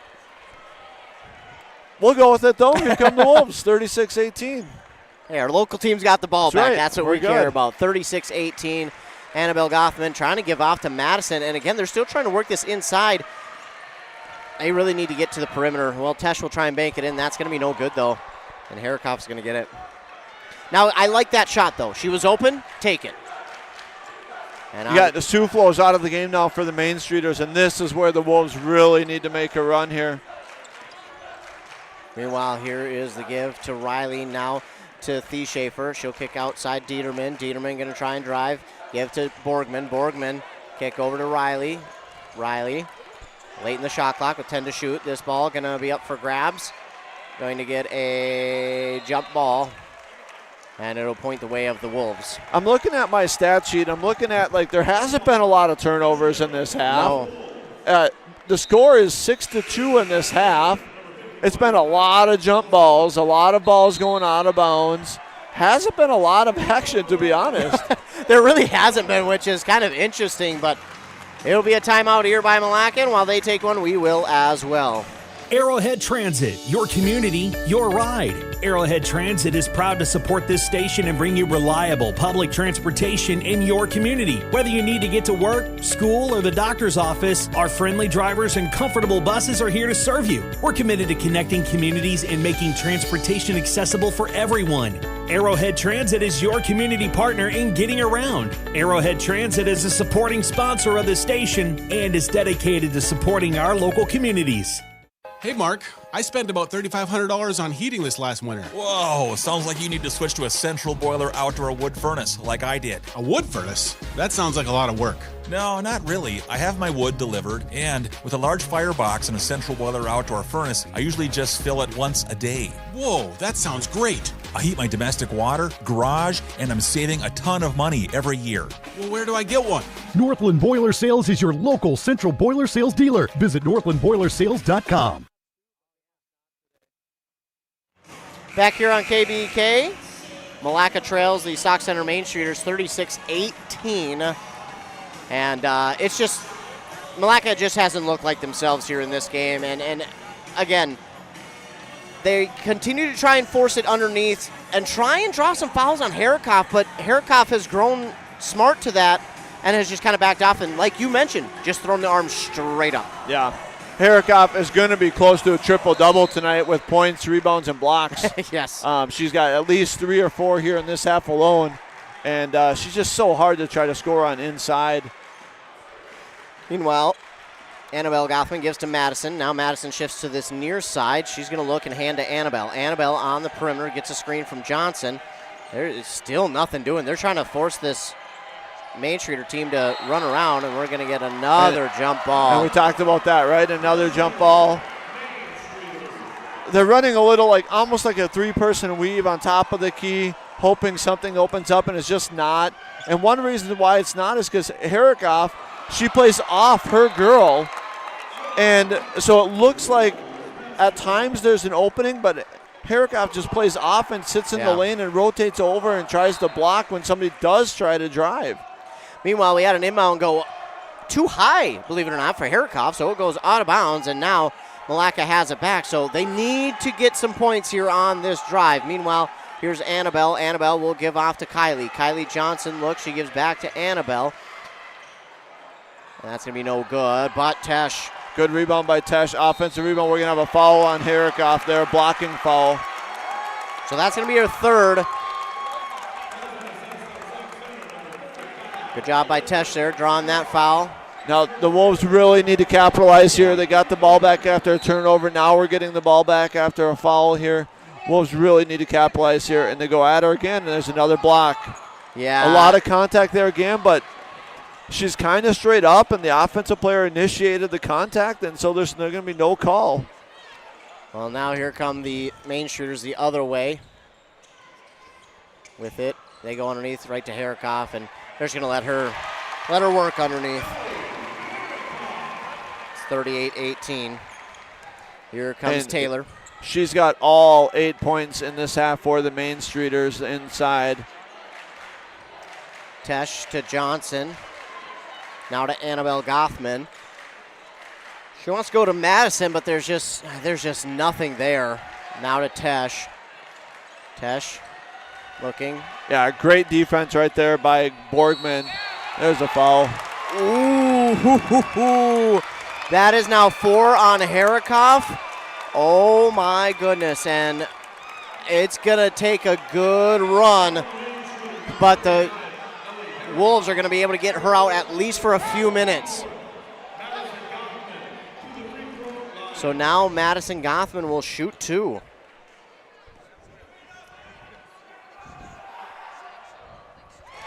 That one is good. Well, here we go. Now if you're Milaca, now it's on.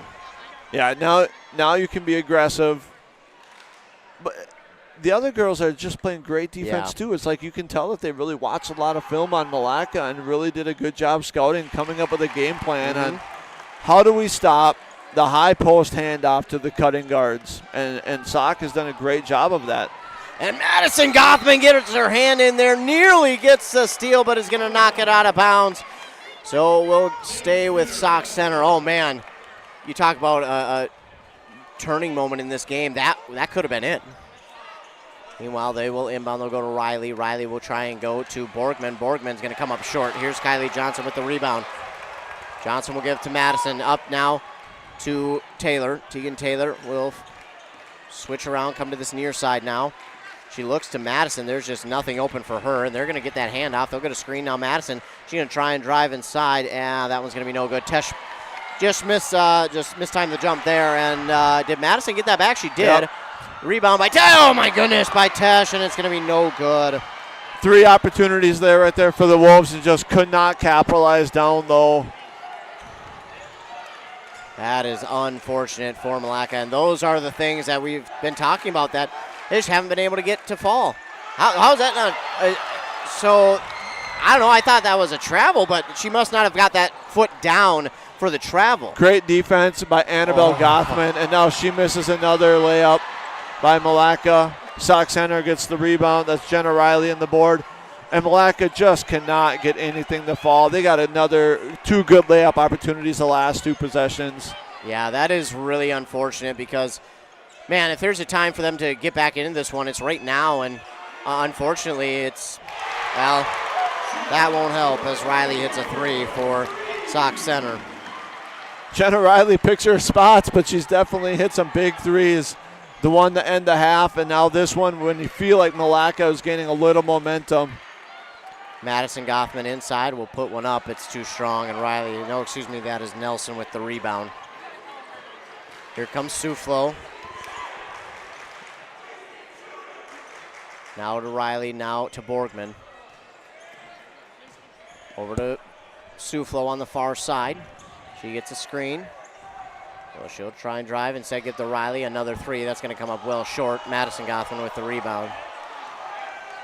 Well, here we go. They need to get going because now time is becoming a factor. They need to get some quick sets here. Trying to give underneath the Tesh. I'm just not quite sure on that one. And one. Madison Gothman drops it in, plus the and 1. They'll get Suflo for that foul. So Madison will try and make it a 3-point play. And a timeout here by Milaca, and they're going to be left with 1. So timeout by the Wolves.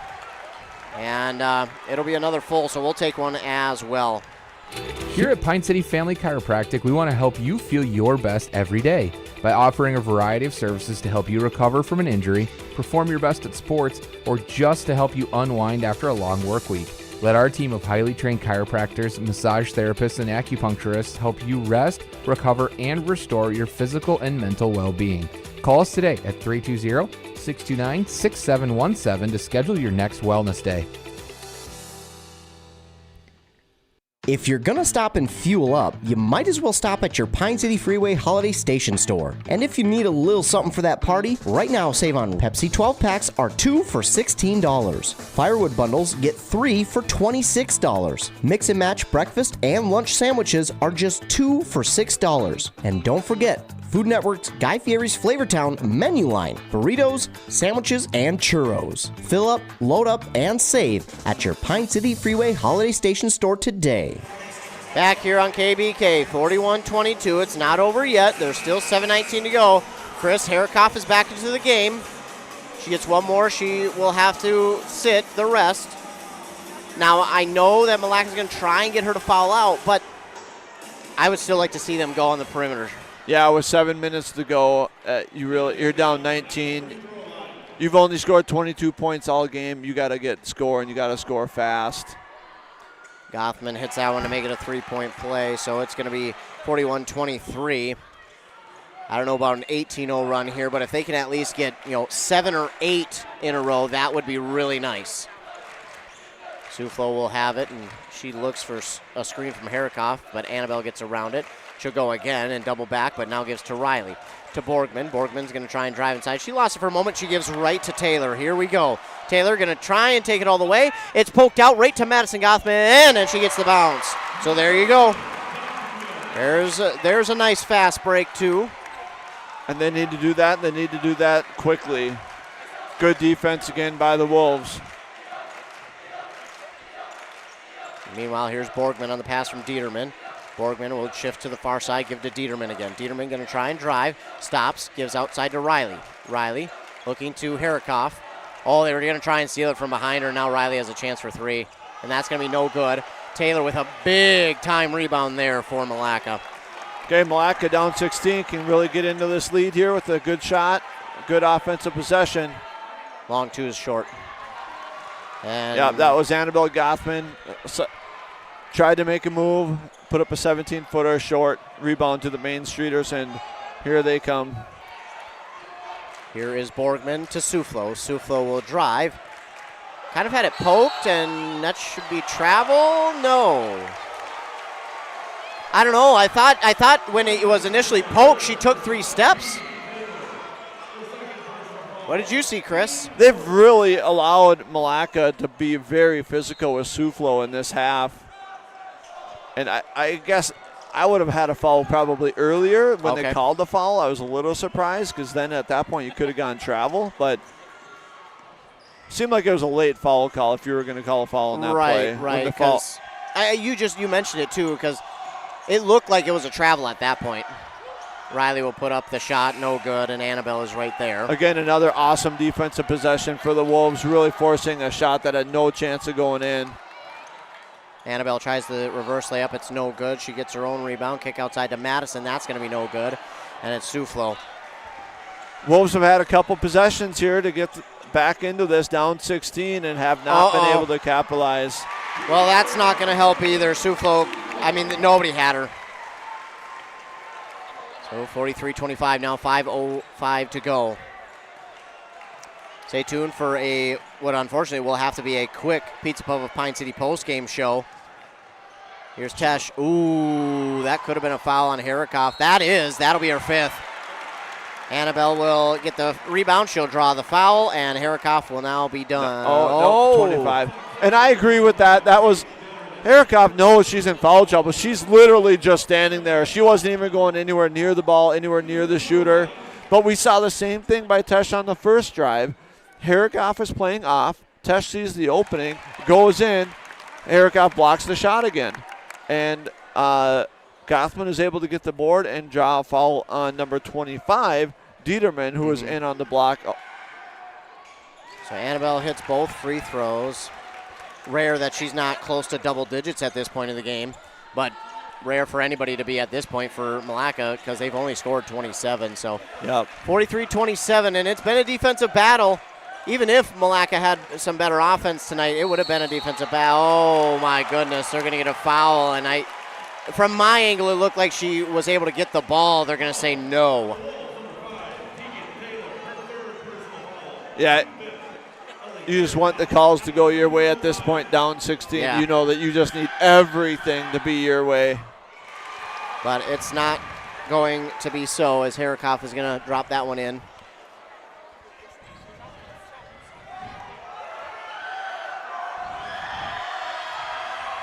And that one is as well. Sauk Center's going to call a timeout. This one will be full. We'll keep it here.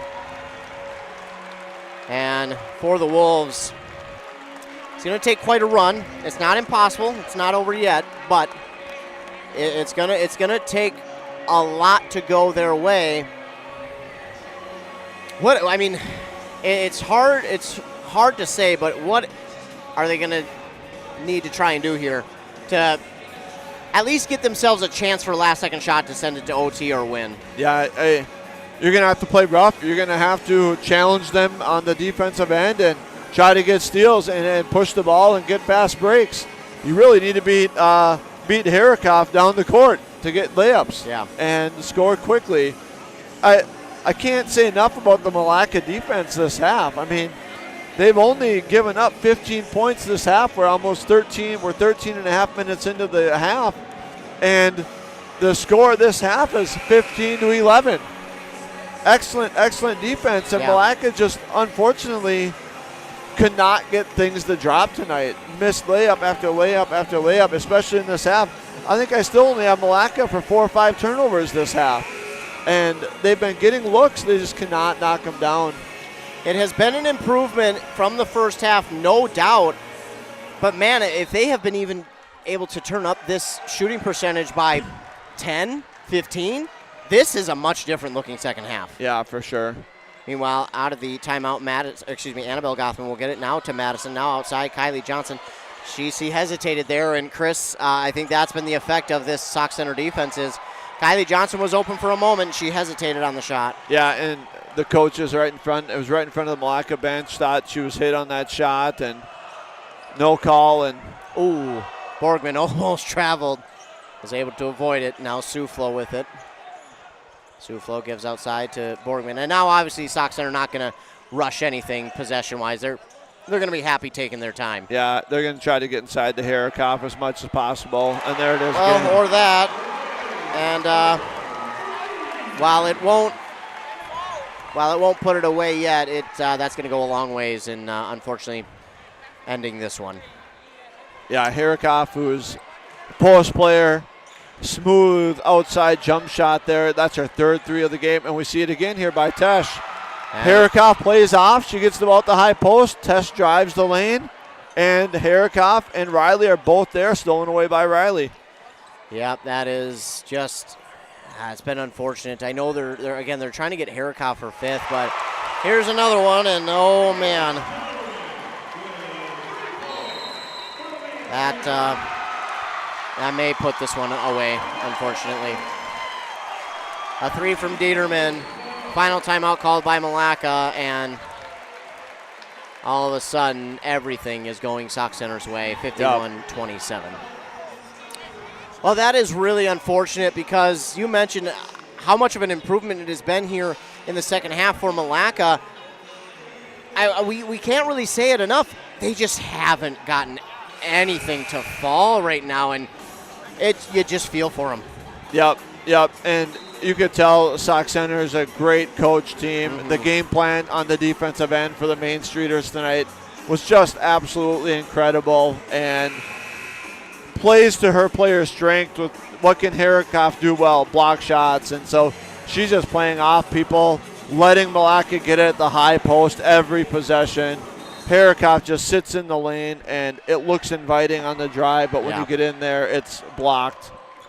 Well, here comes Annabelle Gothman out of the timeout. She'll give over to Taylor. She's got a screen, but there's just nothing there. Now Kylie Johnson, there you go, and that'll bank it in. Is that one going to be called a 2 or 3? That one will be a 3. So this one is a 3. Last time we thought it was, and it turned out to be a 2. She must have had her foot on the line. But meanwhile, we get a ball that goes out of bounds, knocked out by Annabelle Gothman, and we'll see the full court pressure now by Milaca. I'm a little surprised we didn't see that earlier. Yeah. They just haven't scored to be able to set it up. That's part of the problem. Meanwhile, a cutting Soufflo, they just find her, and well, that is just really unfortunate here for Milaca. It's been a great season, but unfortunately, it will come up short here in the section championship. But they're still going to give it their all. They're still going to battle here till the very end, and I wouldn't be surprised if they stay and watch the next game. But this one is no good. Madison just trying to put one up. Harikoff is going to get the rebound. As we dip closer and closer to 2 minutes, this, man, got a feel for Milaca. Yeah, what a season it's been. What a season, and to lose in the section finals again to Sauk Center. It's tough. It's tough. It is not easy. Sauk Center going to call, oh, wow, they have a lot of timeouts left. So that'll be, what, their third? And, man, really unfortunate for Milaca. It has been quite the season. You feel for them because these seniors have battled so hard. These younger athletes for them have put in. So I mean, Kylie Johnson, a junior, but she'll be back. But then you look at Tegan Taylor, a freshman. Then you've got Annabelle Gothman, a sophomore. You got Azalea Tesh, another freshman. They've got a lot of young talent that has been able to play up this year.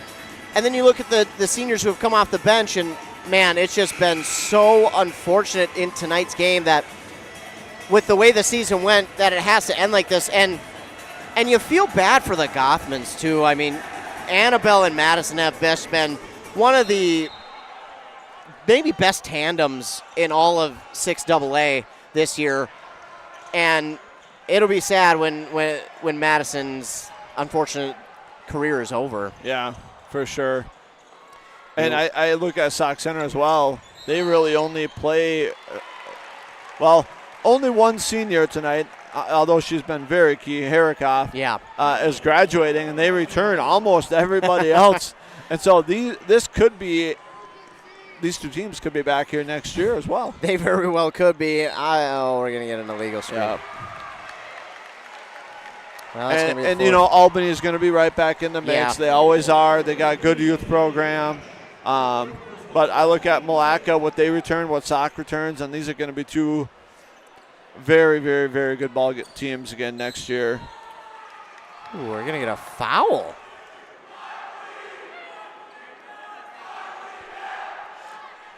So they call that one a foul. She must have got, I don't know, it looked like the ball from this angle, but she must have got more of the body on that one.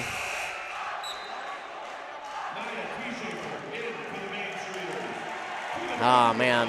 Just feels so bad for Milaca. Again, stay tuned for the shortened Pine City of Pizza Pub post-game show after this one. We'll have to make it quick because, we've got a game coming up right after. Here's the 1-and-1. It's going to be no good. Tesh will get the rebound.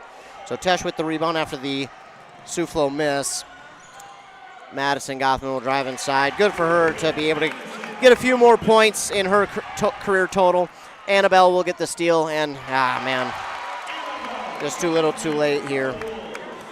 53-34 inbound is going to be stolen away by Annabelle. Oh, how was that? I mean, that looked like a foul. Now we're going to get a rebound and a timeout by the Main Streeters. Well, it's, man, really unfortunate because all of a sudden now here we see what Milaca is used to being. Yeah. They got two steals, one right off the inbound, and they scored off both. But, man, you wish this was 11-16 to go and not 1-16. Right. Yep.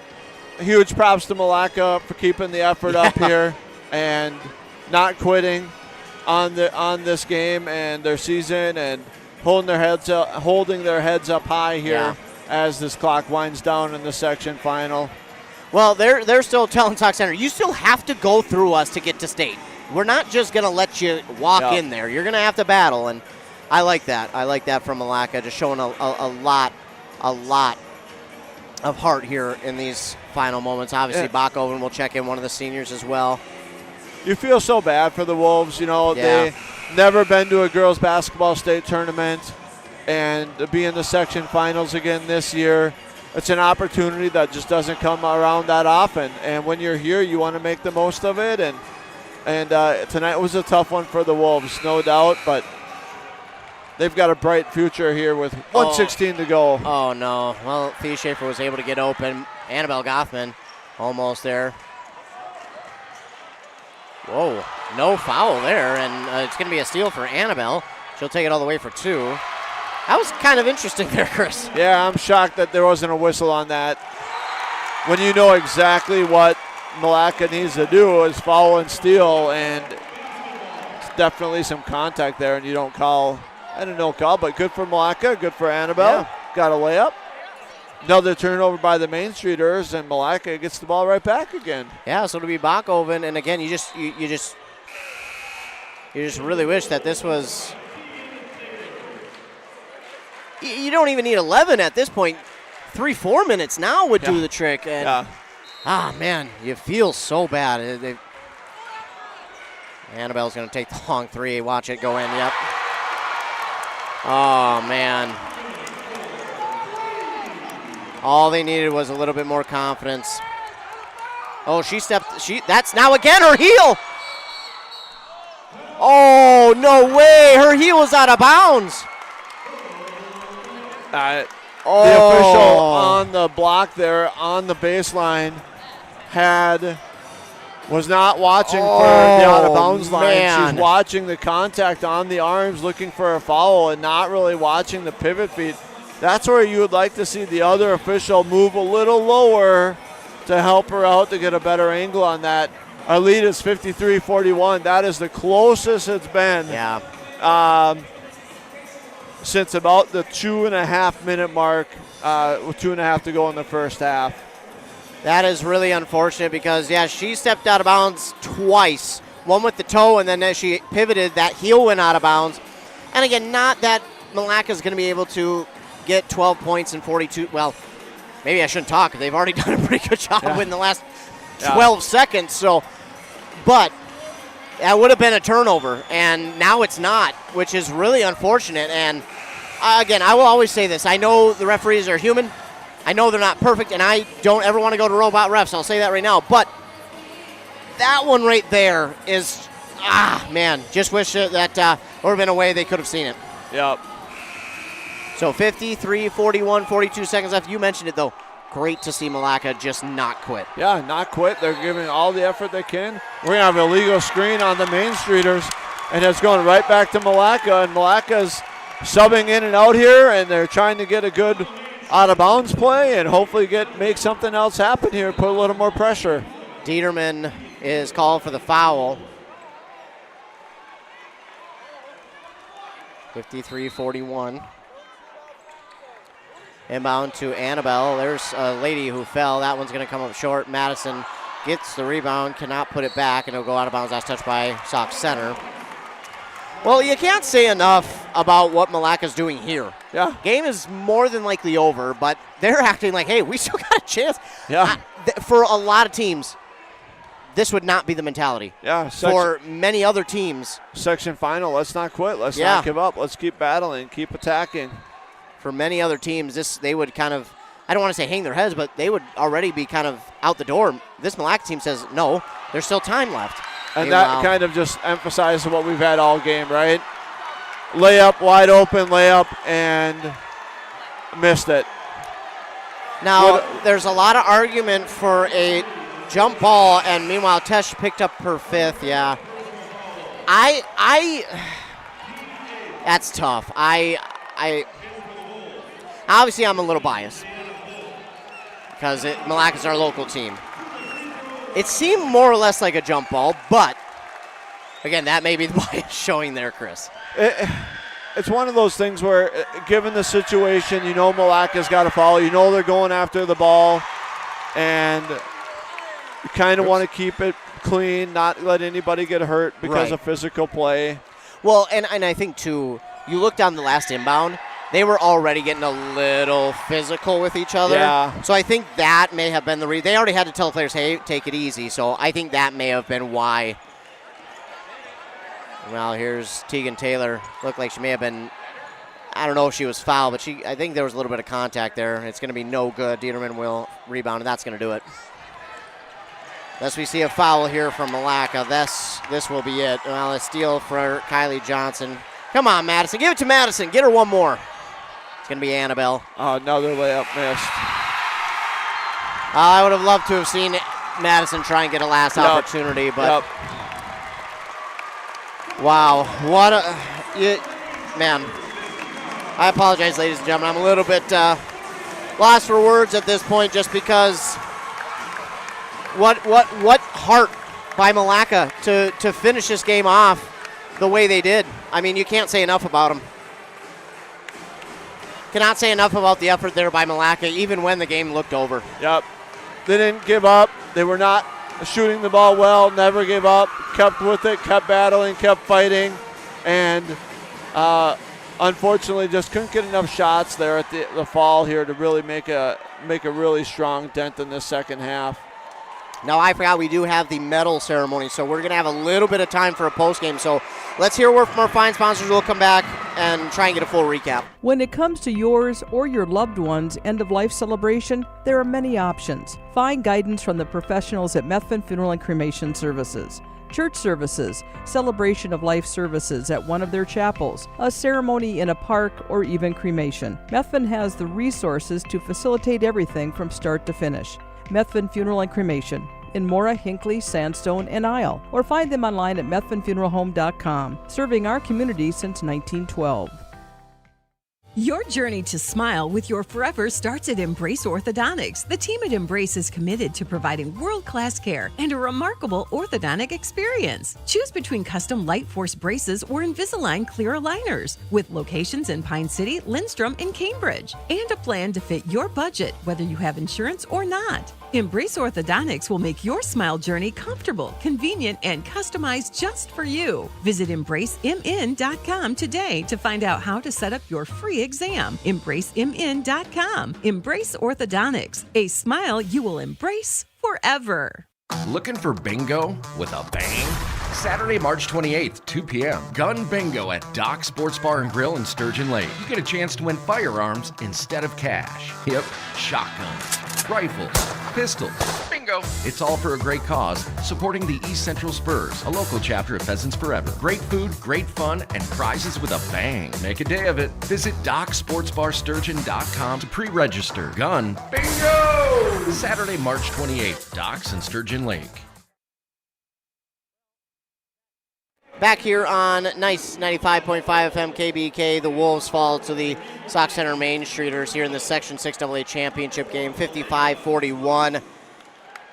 It was, man, what effort here by Milaca in this second half. Again, we kind of said it was over at about the 3-minute mark. It was about 20-point difference.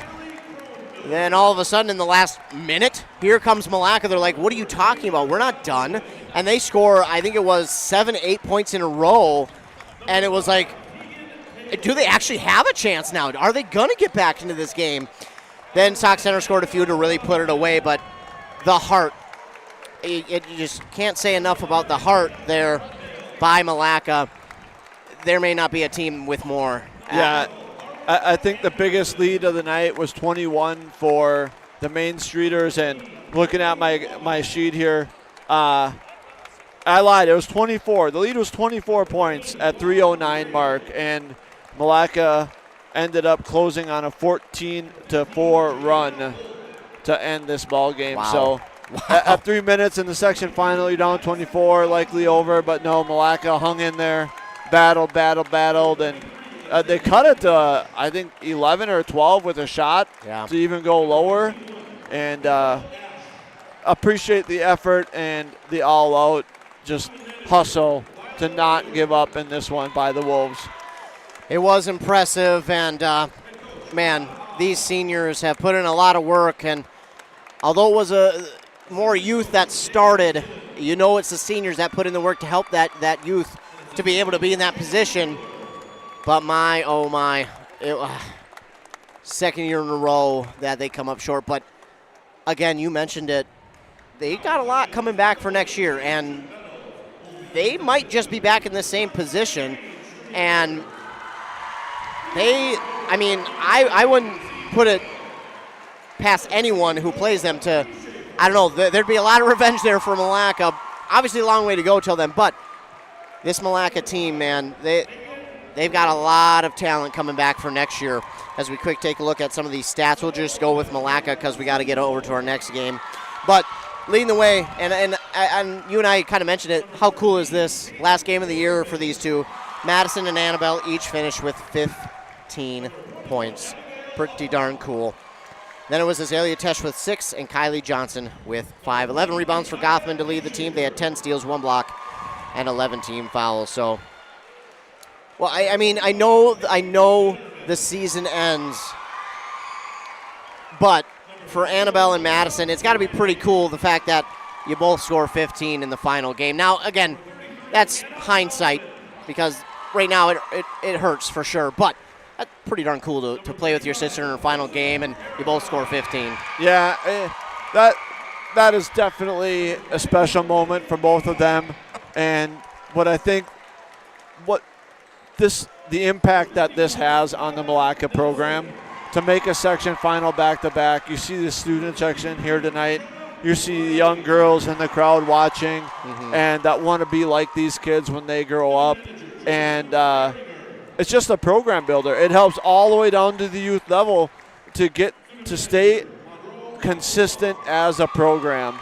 And that, yes, they lost tonight, but this impact of this team in the last couple of years of this Wolves program, it's going to have a lasting impact for many, many years to come here. It certainly will, and it's been fun to watch this team grow from where they were at to where they are now. It has just been a blessing to be a part of their journey, and I know, again, it sucks that they lost. We all wish that they could have won, but man, what a season they just had. Again, they were 1-2 all year with Foley. Then in the last week, they take over the number 1 seed. They go and beat everybody and make it back to the section championship for the second year in a row. You mentioned it's not easy to do that in back-to-back years, but they just did so. And I really can't say enough about how cool it has been. You know I'm not a part of the program, but there's a sense of pride that after calling all these games for them, that you're really proud of what they've been able to accomplish. And again, can't say enough about the heart. Yeah, you're looking at a 24-win season for this Milaca team. 15-1 in their last 16 games. Yeah. Come into this one riding a 15-game win streak against some very, very good teams that we pointed out pregame here. So what an incredible season for Milaca. And Section 6AA is always a very good section. Yeah. Really good girls basketball in this area. And so it's a huge accomplishment. I know they don't necessarily feel that right now, but to do what they've done the last couple of years is really something to be proud of. It really is, and I know we're just kind of repeating ourselves at this time, but that's for good reason. I mean, how many times do we see a team make it to a spot like this, and then all of a sudden it's a while before they even come close again? And this team has done it 2 years in a row, and again, they're returning a lot next year in the youth department. A lot of those have started this year. Kylie Johnson, Tegan Taylor, Annabelle Gothman, Azalea Tesh. Now, again, they're going to miss the seniors. They will absolutely miss the seniors. But those core players, those that I just mentioned, wow. I mean, they might be right in the same position as they were this year. Yeah, and you look at the last 4 minutes of this game, the heart, the effort that they showed to not just give up and to make it difficult, and how that can affect the people on the team for next year is unbelievable. And that is what is going to drive them through the off-season workouts, through the summer leagues, through the summer tournaments, and to continue to drive to get better and not take being a section in the section finals for granted. And that's how we get better. That's how we drive it. Yeah, this has been such a fun run for this team, and I know, and I say this every winter because the winter sports season is just so long, and I love all sports, but the winter sports season is maybe my favorite, but I can't wait to see what this team is able to accomplish next year, because what they did this year, you can't wait to see what they're able to do next year. And you know that some of these seniors this year that are going to graduate are definitely going to come back and watch this team perform next year and go, hey, you got to live up to what we did now. You got to try and do what we did. So, you know, they're going to give them a little bit of grief and try and get them to do what they did this year. And it's just tough to see those seniors. And we'll give them their flowers, so to speak. That's Alina Sluice, Taylor Bachhoven, Jada Martindale, Gianna Bolt, and Madison Gothman. Congrats to them on their careers here at Milaca. Congratulations to them on a great season once again as a team. And we wish those seniors nothing but the best of luck going forward in whatever it is that they do. And we appreciate Milaca for taking time to do interviews with us throughout the season and to make us feel a part of the team. We appreciate it. It has been quite the journey to be on with them, and we appreciate that. So, but unfortunately, that is going to do it. And Chris, you got any final thoughts on this game? No, I'm just excited, and I hope we have the opportunity to be back here again next year to call the Milaca game. And they really did play well in this game. Unfortunately, they just couldn't get things going on the offensive end. They couldn't get things to fall. And like I said, Sauk Center had 10, 12 turnovers in that second half. I don't think Milaca had more than 5, 6, 7. And they just couldn't get it to fall. They couldn't get their layups to fall off those turnovers and couldn't really take advantage of the turnovers that Sauk was making. Yeah, it's tough, but man, what a great season it has been. Well, that's going to do it for me. Well, that's going to do it for KBK, I should say, but we're still here for another game. The Bombers and Pine River Bacchus just about to get going, so we're going to go ahead and finish it up here, and then we'll be on 100.9, 10, I don't know what it's on anymore. We'll be on one of those stations, 106.5 or 100.9. I think it's 100.9 FM. Either way, we'll be on one of those, so stay tuned right after this one gets over. Check one of those. We'll be on there for the Bram and Pine River Bacchus Section Championship. For our sponsors, for our loyal listeners, for Chris Gable, I'm Ethan Game Day Gilman. Thanks so much for tuning in. Have a great rest of your night and a fantastic